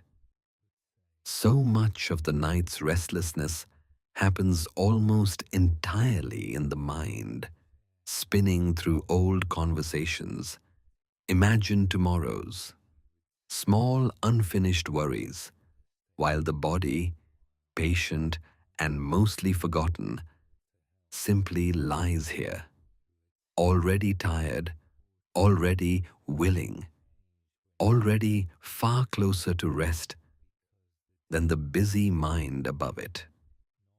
Coming back to the body is not a technique to be mastered. It is closer to a kindness offered to something that has been waiting quietly this whole time, a little neglected while all the attention went upward into thought. Let us explore a story about this. An old healer, known throughout her village for calming even the most anxious patients, was once asked by a younger colleague what her secret was. "I do not have a secret," the old healer said. "I only ask people to tell me what they feel in their hands or their feet or their shoulders, rather than what they are thinking. The mind will spin its stories all night if you let it. The body does not know how to lie. It simply is where it is." Her colleague, curious, tried this with his next anxious patient, a man convinced his heart was failing, though every test had come back clear. Instead of arguing with the man's fearful thoughts, he simply asked, "What do you feel in your feet right now?" The man paused, confused by the question, and then, almost despite himself, actually noticed. "Warm," he said, surprised, "and a little heavy, resting on the floor." "And your hands?" the healer's colleague asked. "Cool," the man said, "resting in my lap." Slowly, simply, by naming what was actually present in his body rather than what his mind was insisting might be true, the man's racing thoughts began to loosen their grip. Nothing about his situation had changed, but his attention had moved from an imagined future to an actual, ordinary present, and that alone was enough to ease him. There is another small story that shows this same gentle return from a warmer room.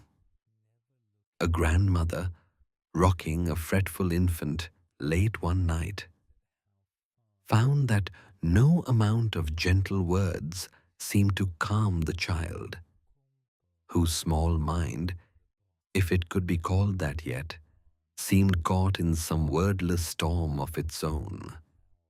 What finally worked was not speaking at all, but simply pressing one warm palm flat against the baby's back, steady and unmoving, until the small body, feeling that solid point of contact, slowly began to soften, breath by breath, into sleep.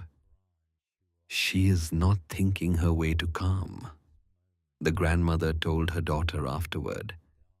"She is feeling her way there, through her body, because that is the only way in for someone too young for words. Perhaps," she added, smiling, "that is the only way in for the rest of us too, more often than we admit." What the healer's questions and the grandmother's steady palm both show is the same quiet doorway back to rest. Not through the mind's endless spinning, but through the plain, wordless fact of the body, exactly as it is right now. You do not have to think your way to calm tonight. You can feel your way there instead. The same simple way the anxious man and the fretful infant did by noticing gently what is actually here.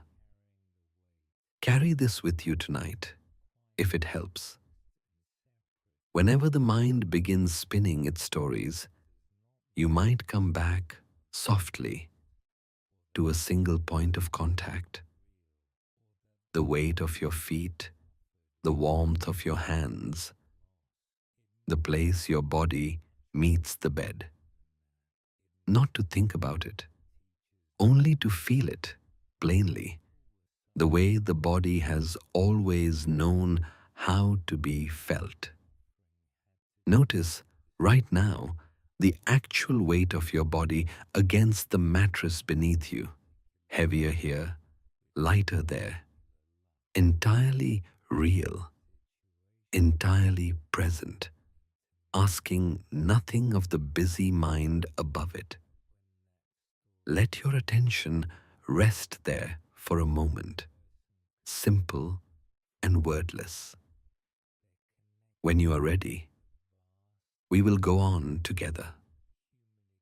There is another part of this path worth walking through slowly, and it has to do with the words we quietly say to ourselves, especially in the dark, especially when no one else can hear them.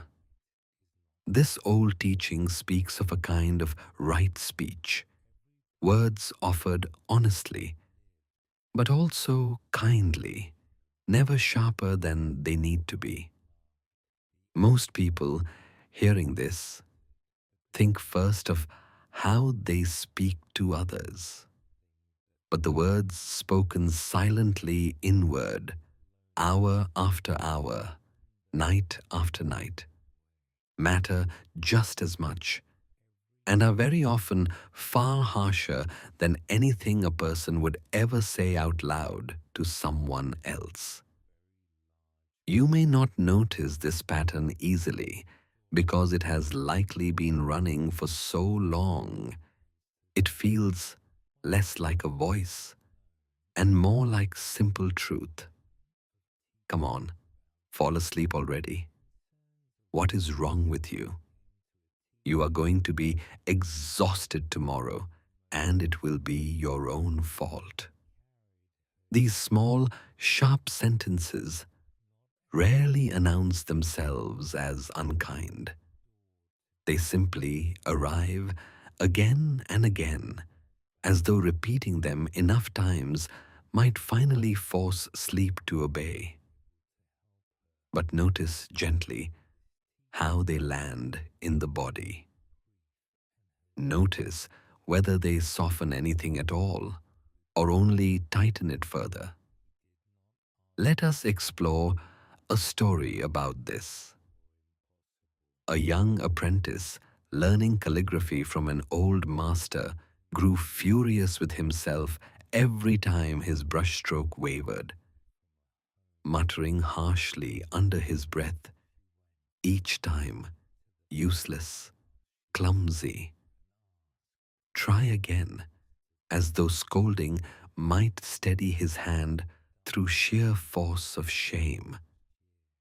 The old master, watching this happen many times, finally set down his own brush and asked the apprentice to write a single word twice, once exactly as he had been doing, with the same harsh muttering, and once while imagining he was speaking gently to a small child learning the very same stroke for the very first time.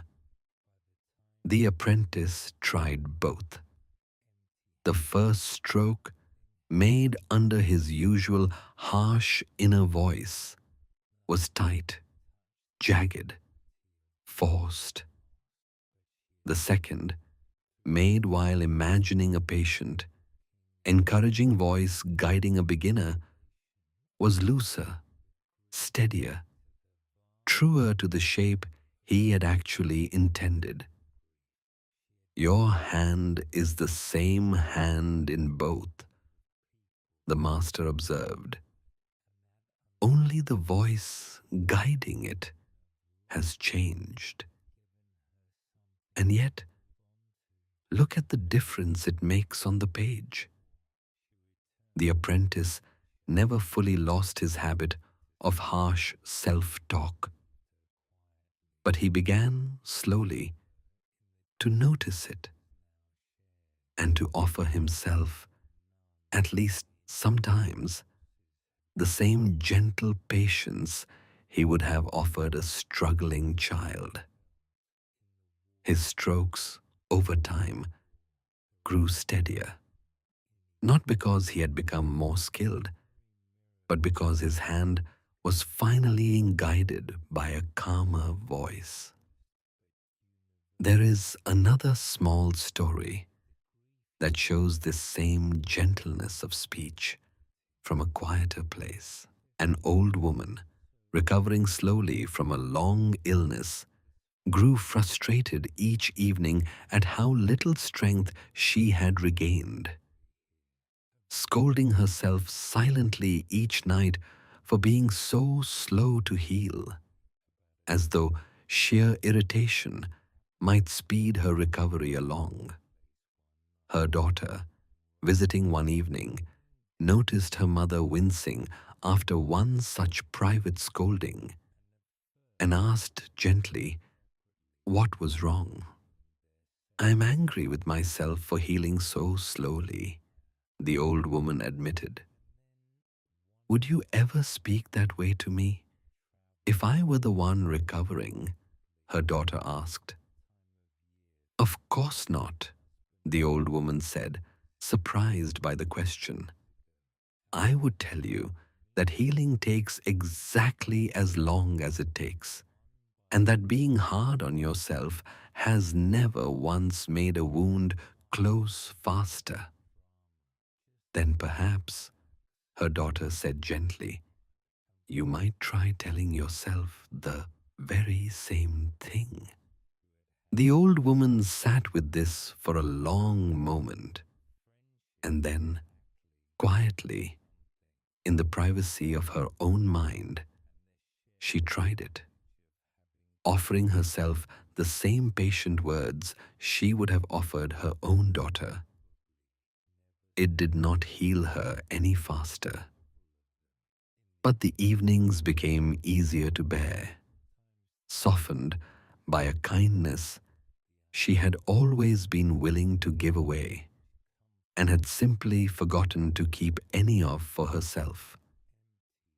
What the calligrapher's steadier hand and the old woman's softened evenings both show is the same simple correction, worth carrying gently into tonight.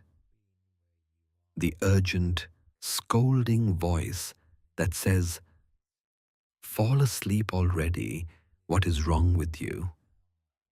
has never once actually helped anyone fall asleep faster. It only tightens the very hand, the very mind that is trying to rest. You might try, instead, the voice you would use for a tired child or an old friend having a hard night, patient, unhurried, entirely without blame. Carry this with you tonight if it helps. The next time you catch a sharp word aimed inward, try softening it, just slightly, the way the calligrapher softened his hand once he changed the voice guiding it. You do not have to believe the gentler words completely, not yet. You only have to let them be there, quietly, alongside the harsher ones, and see which ones your body prefers to rest beside. Notice for a moment whatever words have been moving through your mind tonight, and see if there is room to soften even one of them, just slightly, the way you would soften your voice for someone you loved who was struggling. There is nothing urgent here, only a gentler way of speaking to the tired person lying in this bed right now. When you are ready, we will go on together. There is one more piece of this path worth sitting with before we begin to gather everything together, and it may be the gentlest of all. It is the practice of letting go, not all at once, not completely, not as some grand final achievement, but moment by moment, small release after small release, the way a hand slowly opens rather than being pried apart. This old teaching does not ask you to abandon everything you love or stop caring about your life, or become indifferent to the people and things that matter to you. That would be a strange and cold sort of peace. And it is not what is meant here at all. What is meant is much softer, holding what you love with an open hand rather than a closed fist, so that loving it does not require gripping it so tightly that your own hand aches. Let us explore a story about this. Two old friends, having walked together for many years, found themselves one evening on a long road home, tired from the day's travel. One of them carried a heavy sack on his back, full of small treasures he had gathered along their journey. Stones, shells, small carved trinkets, each one a memory he could not bear to leave behind. By evening, his back ached terribly, and he walked slower and slower, falling behind his friend, who carried almost nothing and moved easily down the road. "Why do you not struggle the way I do?" the burdened friend finally asked, breathless. "I carried treasures too, along the way," his friend said, "but each evening I chose one or two to keep and set the rest down gently, right where I found them, trusting that the memory of finding them would stay with me even without the weight of carrying every single one. What I kept, I keep gladly. What I set down, I do not miss, because I am not carrying the ache of it either." The burdened friend thought about this for a long while as they walked. That night, he opened his heavy sack and looked through everything inside, really looked, for the first time in weeks, rather than simply carrying it all without noticing what he even held anymore. He kept a small handful of pieces that truly mattered to him and set the rest down gently by the roadside, thanking each one silently before letting it go. His back ached less the very next day. And strangely, he found he remembered his journey more vividly, not less, once he was not so exhausted from carrying all of it at once. There is another small story that walks this same road from a quieter angle. A parent, watching a small child play by the shore, noticed the child building an elaborate sandcastle with tremendous care and delight, humming happily the entire time. When the tide began to rise, gently reaching toward the base of the castle, the parent expected tears, expected the child to run frantically to defend it. Instead, the child simply watched the water arrive, said something quietly to the castle that the parent could not quite hear, and then stood up and walked further up the beach to begin building a new one, entirely unbothered. "Are you not sad to see it go?" the parent asked, surprised. The child looked back at the water, gently claiming the old castle, shrugged, and said, "I already had all the fun of making it." The making was the best part. It does not need to stay forever for that to have been true. The parent thought about this for a long time afterward, long after the day had ended.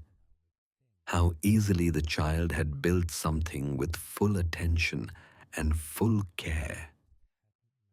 and let it go with the same ease. Neither part of the experience diminished by the other.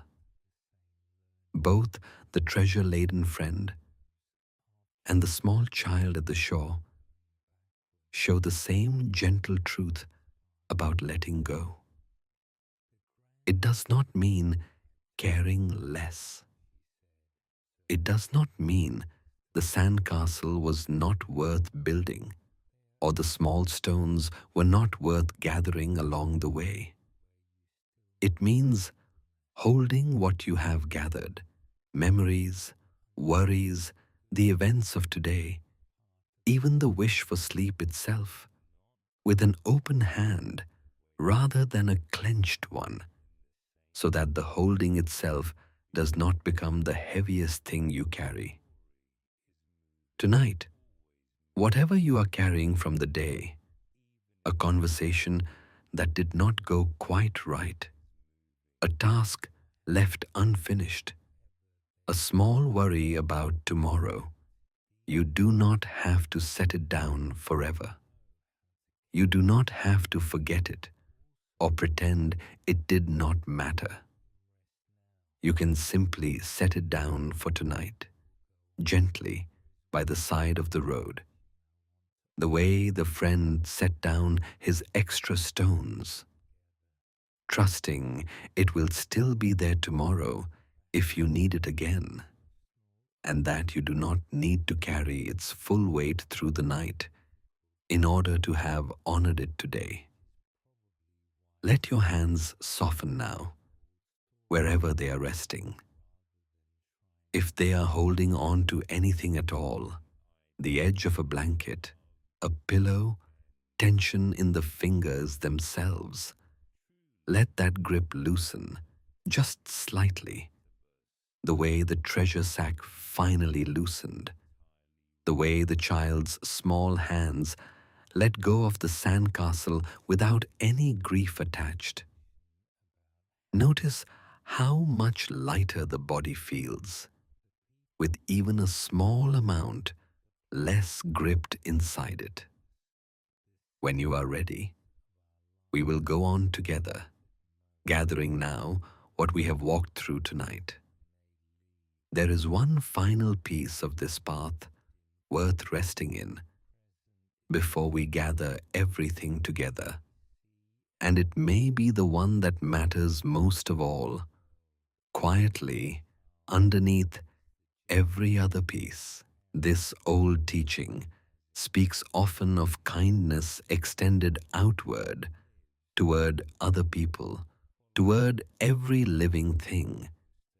But it speaks just as often, if more softly, of that same kindness turned inward, toward yourself, toward the part of you that is tired tonight, toward the part of you that has been trying so hard for so long to do everything right, toward the part of you lying here, perhaps a little frustrated with yourself for not sleeping yet, perhaps replaying some small mistake from today, perhaps simply weary in a way that has nothing to do with today at all. This kindness is not the same as excusing yourself from ever growing or changing. It is something closer to the way you would speak to a tired child or an old friend who has had a hard day, not by pretending nothing happened, but by softening your voice and letting them know that whatever happened, they are still underneath it, entirely welcome here. Let us explore a story about this. A mother once watched her small child learning to walk, falling again and again onto the soft grass of their garden, again and again pulling herself back up without any real complaint, simply trying once more. A neighbor, watching this, remarked how remarkable it was that the child never seemed discouraged by falling. She has not yet learned to be, the mother said. No one has told her yet that falling means something is wrong with her. She only knows that walking is the thing she is trying to do, and falling is simply part of how trying looks for now. The neighbor thought about this for a long while.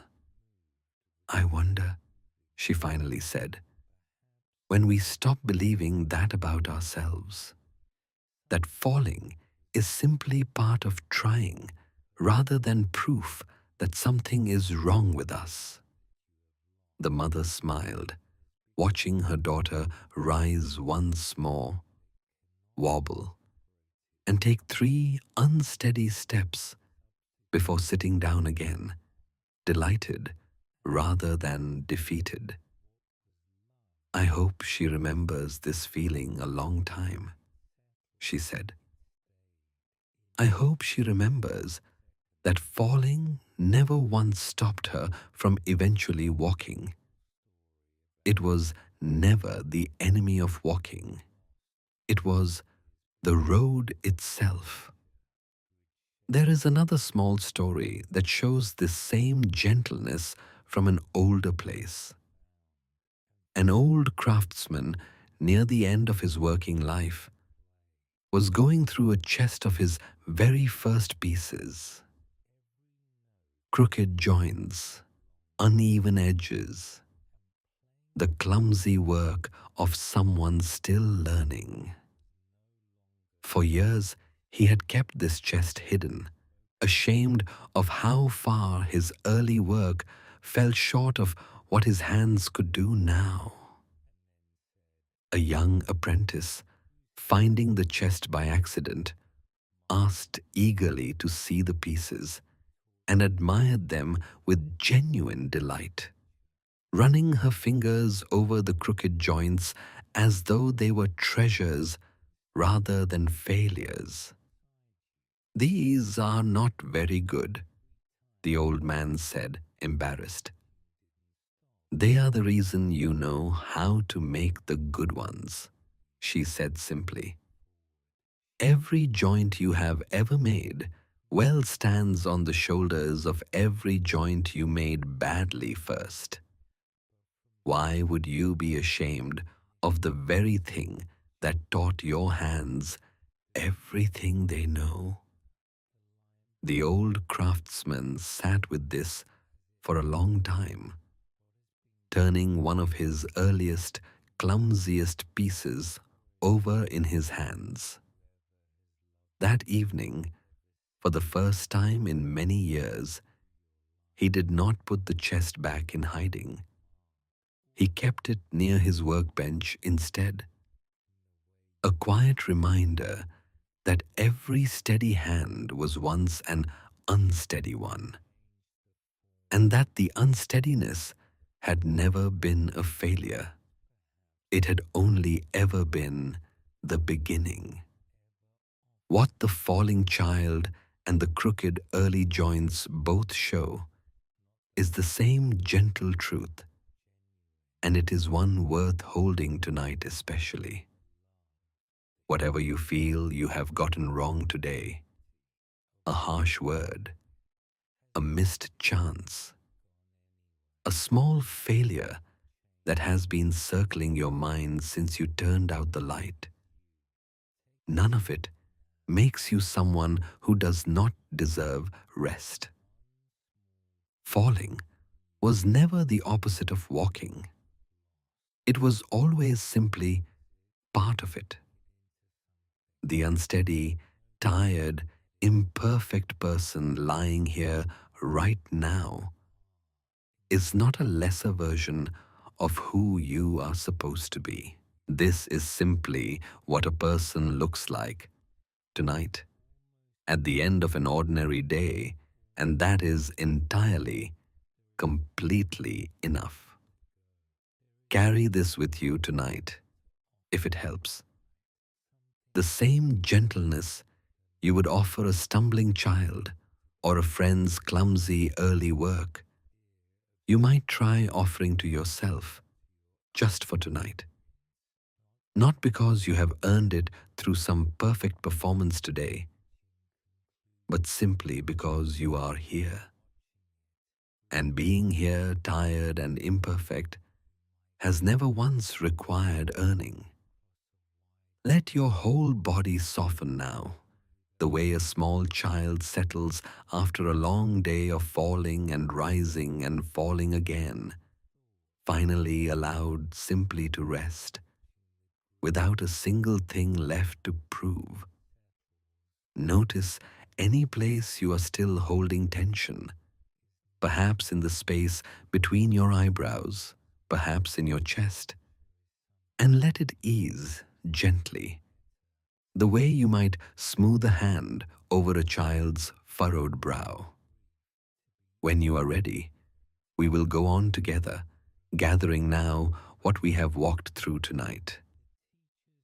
There is one last small thing worth resting in before we gather everything together, and it is perhaps the simplest of all, simpler even than the path itself. It is the quiet act of noticing what is already, right now, entirely enough.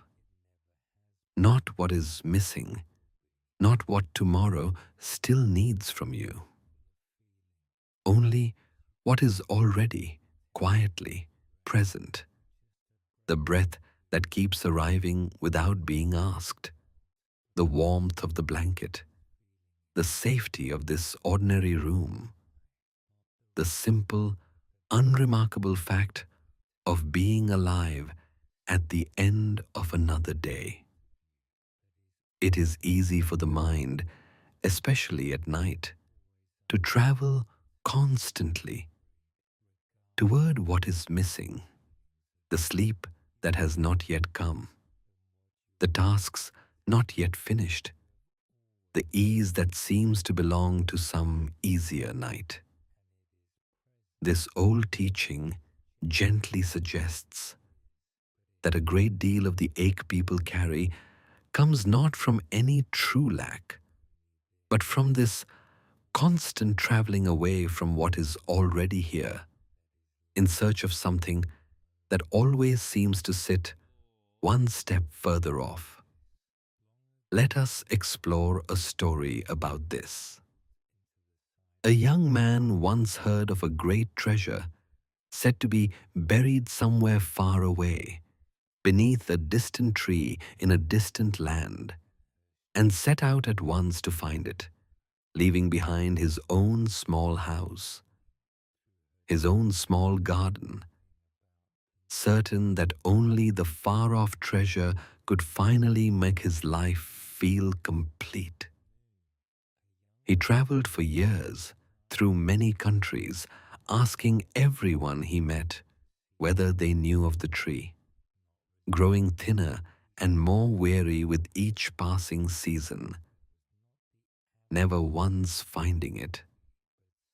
Exhausted and discouraged, he finally turned for home, defeated, expecting nothing more than the same small, ordinary life he had left behind so long ago.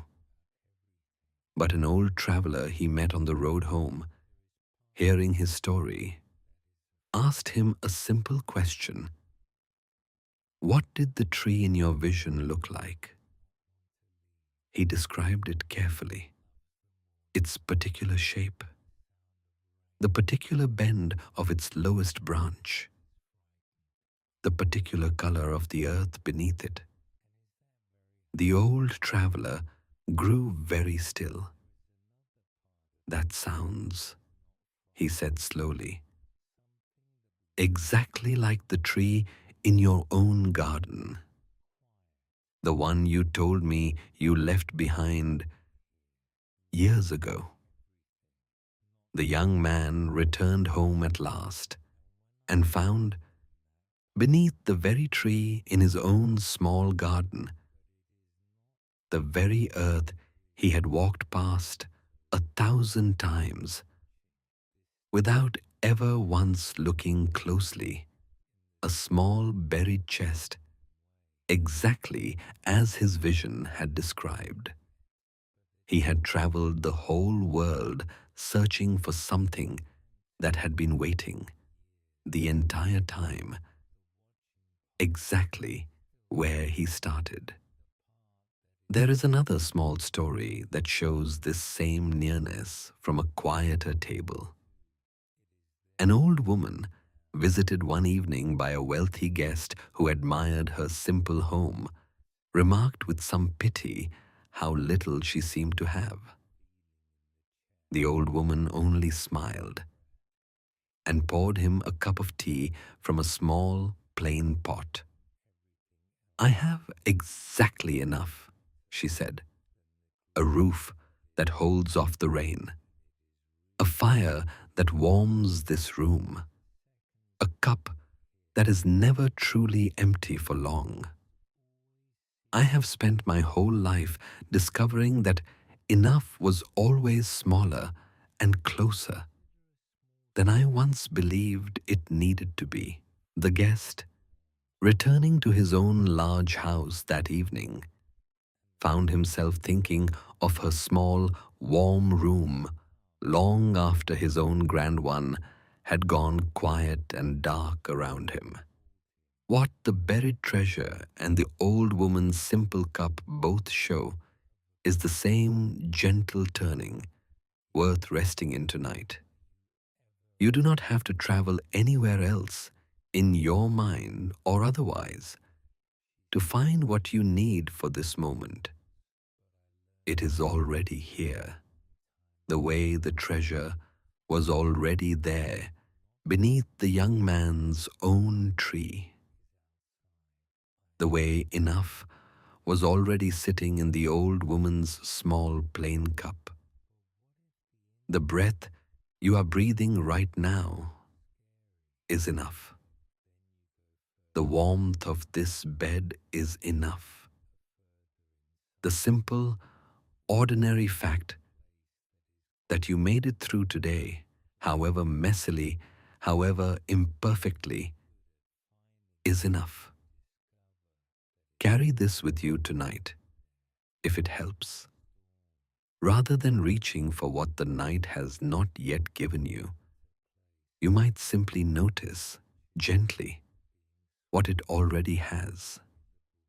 A blanket, a quiet room, a breath arriving now and now and now again, needing nothing further from you at all.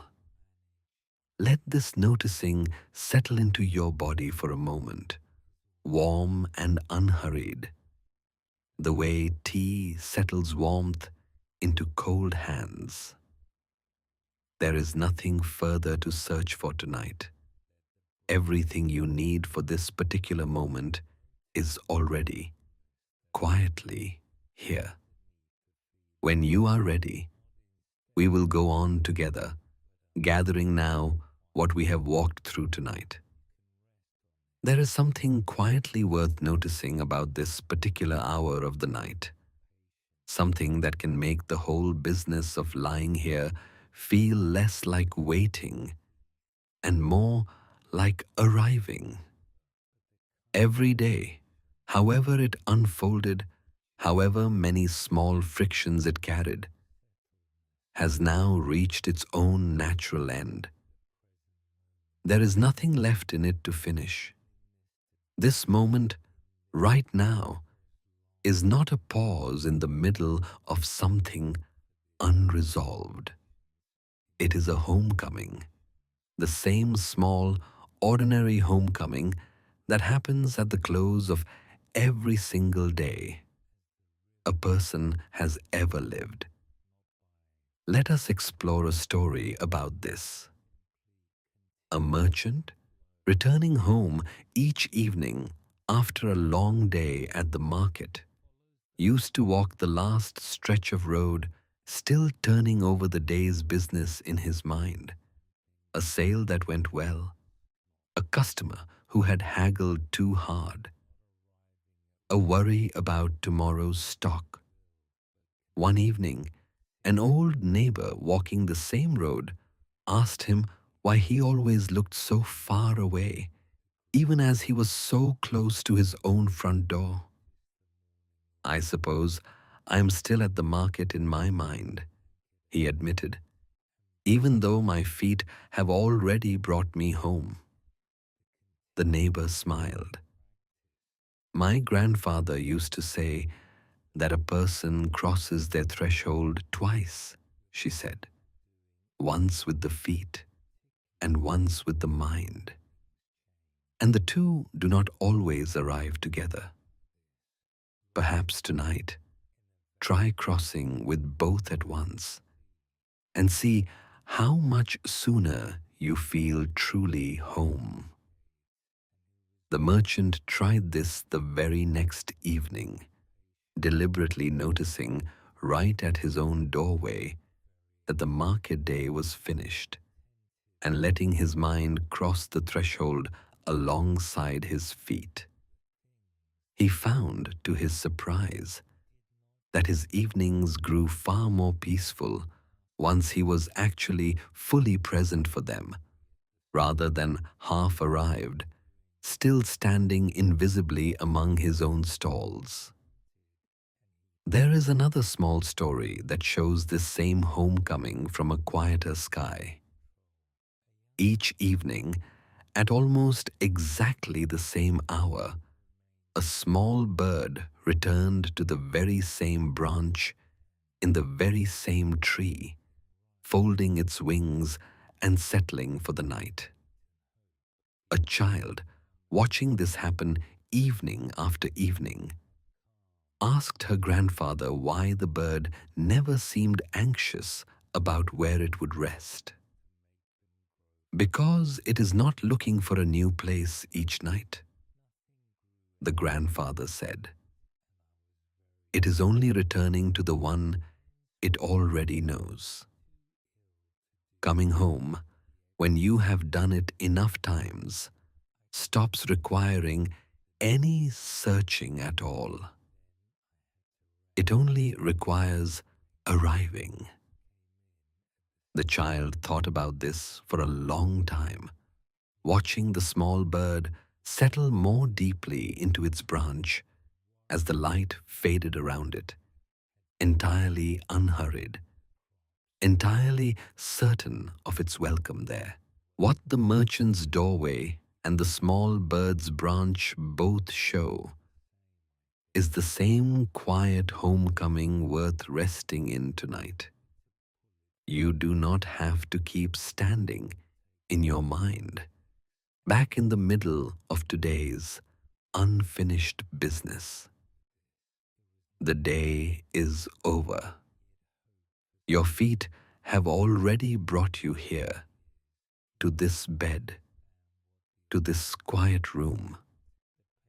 All that is left is to let your mind arrive too, fully, the way the bird settles onto its own familiar branch without a moment's searching, certain in its bones that this is exactly where it belongs tonight.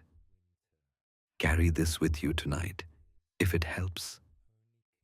You might silently say to yourself, "I am home now," and let your mind at last cross the same threshold your body crossed already, hours ago. Notice for a moment the simple fact that there is nowhere else to be right now and nothing else to reach for. You have arrived. The day has closed gently behind you, the way a door closes softly on its own weight. When you are ready, we will go on together. There is one more small thing worth carrying before we rest in the last of these old stories together. and it has to do with patience. Though not the tense, gritted kind of patience that counts the minutes and waits for an ending. Something softer. The kind of patience that comes from realizing there was never really a finish line waiting at the end of tonight. Only this slow, gentle walking itself. Worthwhile all the way through, whether or not sleep arrives in the next 5 minutes or the next 50. It is easy to treat rest as a destination, something to be reached, checked off, finally arrived at, after which the real relief begins. But this old teaching offers a gentler view. The walking itself, unhurried and undemanding, is not merely a means to some later reward. It is already itself a kind of rest, worthwhile on its own terms, regardless of exactly when sleep finally arrives. Let us explore a story about this. A group of pilgrims once set out to climb a tall mountain said to hold a sacred shrine at its summit. Most of them walked quickly, heads down, focused entirely on reaching the top, impatient with every slow stretch of trail, every pause for breath, treating the whole climb as an obstacle standing between them and the only part that mattered. One older pilgrim walked differently. She moved slowly, noticing the particular color of the stone underfoot, the particular sound of wind moving through certain trees, pausing sometimes simply to rest without any guilt about slowing her pace. By the time she reached the summit, hours after the others, she found them already restless, having sat at the top for a long while with nothing left to look forward to. Their sense of arrival strangely hollow, now that the climbing was finished. Was your walk not exhausting? One of them asked her. Surprised, she seemed so at ease despite arriving so much later. It was never only a walk to somewhere, she said. It was the whole reason I came.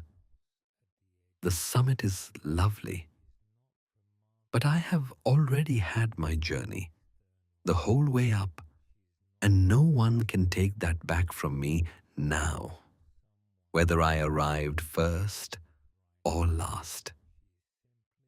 There is another small story that shows this same patience from a quieter room. An old tea master, preparing tea for a guest, moved through each small step with unhurried care, warming the cup, measuring the leaves, pouring the water slowly, waiting patiently for the leaves to open. His guest, eager simply to drink the tea and be done, grew restless watching him take so long over what seemed like such a small task. Could you not simply pour it faster? The guest finally asked. The tea master smiled. If I only cared about the drinking, he said, I could hand you a cup in a moment. But then you would only have had the tea. You would have missed the whole hour of becoming ready for it. And this hour, in the end, matters just as much as any cup poured at the end of it. The guest, a little embarrassed, settled back and let the slow, careful process unfold without further hurrying it. By the time the tea was finally poured, something in him had already softened, well before a single sip had touched his lips. What the older pilgrim's unhurried summit and the tea master's slow, careful hour both show is the same gentle patience worth resting in tonight. This time, lying here, breathing slowly, letting the mind wander and settle, is not merely a corridor to be rushed through on the way to the real reward of sleep. It is already itself a form of rest. It is already itself worthwhile. Whether sleep arrives in the next few minutes, or later tonight, or gently, gradually, somewhere in between waking thoughts you will not even remember drifting through. None of that changes how worthwhile this unhurried stretch of time already is, exactly as it is right now. Carry this with you tonight, if it helps. You do not have to wait for sleep in order to begin resting. The resting has already begun. The moment you let your body soften and your breath slow, regardless of what comes next. Notice for a moment that nothing further needs to happen for this moment to already be enough. The walking is the whole journey, not merely the road toward one. When you are ready, we will go on together, gathering now everything we have walked through tonight. We have walked a long way together tonight, through a great deal of old and gentle wisdom, and it might be worth, for a moment, simply resting in one final small story that shows how naturally all of this can live inside a single, ordinary life, not as some grand achievement, but as something almost invisible, almost unremarkable, the way the deepest peace usually is. In a small house near the sea, there lived an old woman who had long since stopped explaining herself to anyone, and who nobody in the village thought of as wise exactly, only as easy to be around. She rose each morning and noticed, without much comment, whichever weather had arrived. Some mornings were bright and some were grey, and she did not seem to prefer one over the other so strongly that the other ruined her day. When something did not go as planned, a visitor did not come. A storm kept her indoors, a pot boiled over while her back was turned. She would sigh once, briefly, the way anyone does, and then simply carry on, without the sigh growing into a whole afternoon of complaint. She kept a small garden and pulled its weeds without any particular anger toward them, the way you might tidy a room you were fond of, rather than fighting an enemy. When her back ached in the evenings, as an old back sometimes will, she rested it without treating the ache as an insult, simply as a fact of the day, deserving rest rather than argument. At night, she was known to fall asleep easily, and when asked, once by a curious younger neighbor, how she managed this so effortlessly, she seemed almost confused by the question. "I do not do anything special," she said. "I simply notice I am tired and let myself be tired. And that is usually enough. The younger neighbor pressed further, certain there must be some hidden trick. But do you never lie awake worrying about things? Sometimes, the old woman admitted, and when I do, I let the worry be there for a while, the way you let a guest sit at your table even if you are not quite expecting them. I do not fight it out the door, but I also do not serve it every meal for the rest of the night. Eventually, it finishes visiting and leaves on its own, the way guests usually do, if you do not chain them to the chair by paying them too much attention. The younger neighbor thought about this for a long time afterward and slowly came to understand that the old woman had not learned some secret technique at all. She had simply, over a long life, stopped fighting so hard against the small frictions of each day, the imperfect weather, the fallen plans, the ordinary ache of an ordinary body. She had noticed her own wanting, softened her own grip, let peace settle the way. Clear water settles beneath mud that has finally stopped being stirred, and walked her own gentle, unhurried path through each day. One small return to the present moment at a time.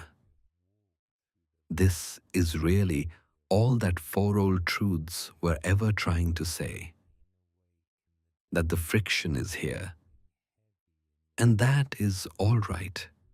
That it comes from a kind of wanting, tightly held. And that the grip can loosen. That underneath the wanting, calm, was here all along. The way the old woman's ease was here all along, needing only to be uncovered rather than built, and that the path back to it is not a difficult climb reserved for the rare and disciplined few, but something as ordinary and available as noticing your breath, softening your hands, and gently, without any scolding at all, returning here again and again, for as long as it takes. You already carry everything you need for this. You have carried it your whole life, the way the old woman carried her own quiet ease without ever calling it wisdom. You do not have to remember the stories. You do not have to remember the words.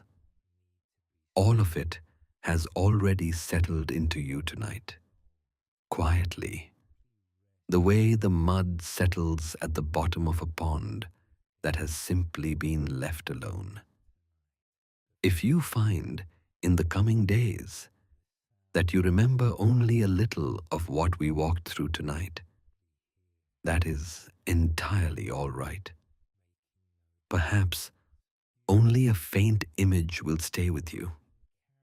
A weaver's uneven thread, a cup that no longer needs filling, a cloud drifting harmlessly past a mountain that was never in any danger, a rope mistaken for a snake in poor light, a slow cup of tea poured by an unhurried hand.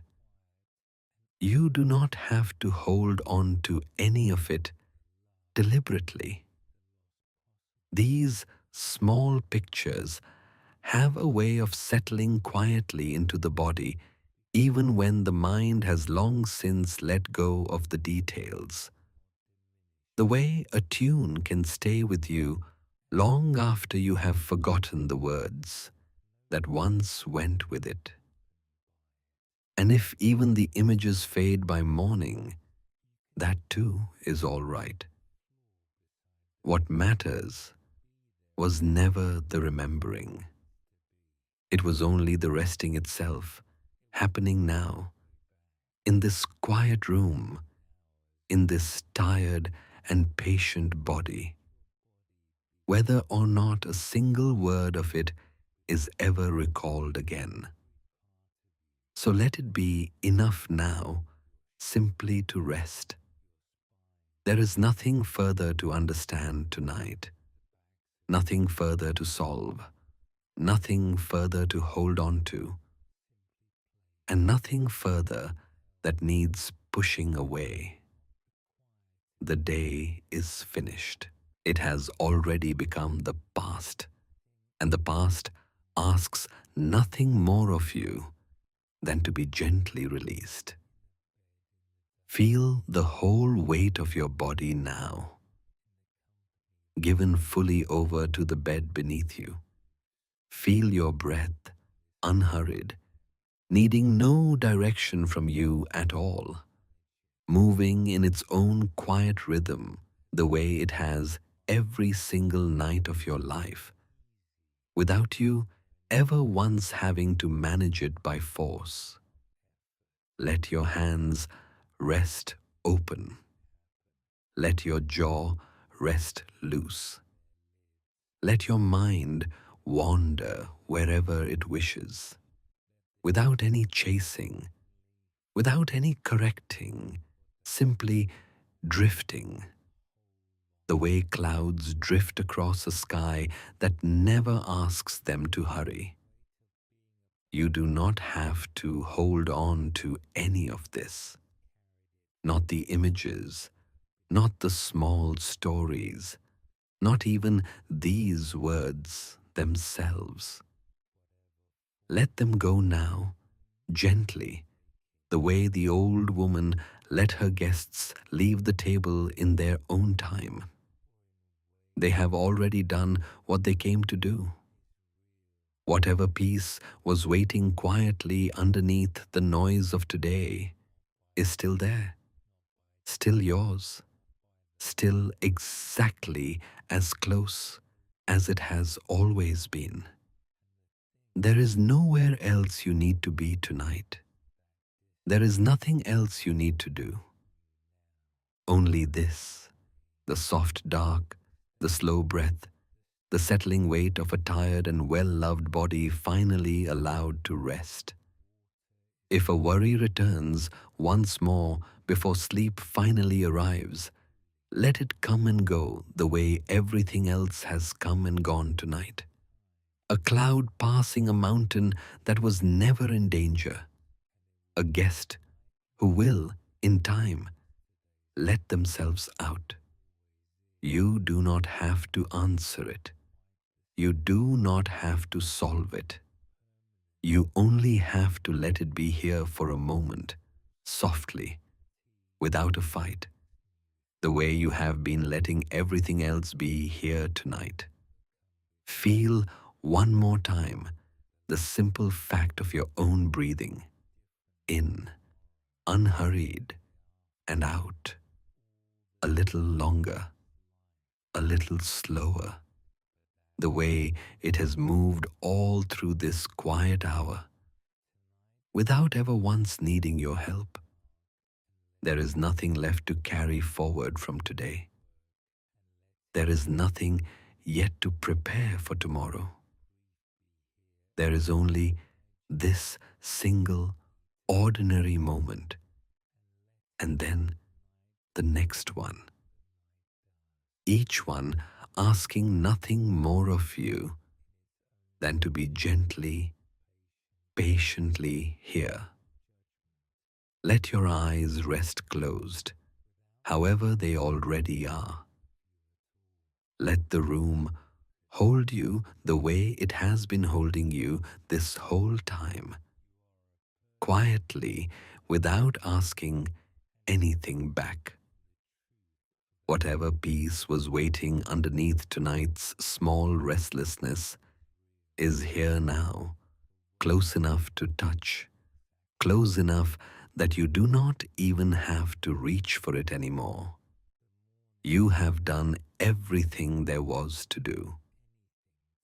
You have walked a long way, gently, and now there is nowhere left to walk tonight except into rest itself.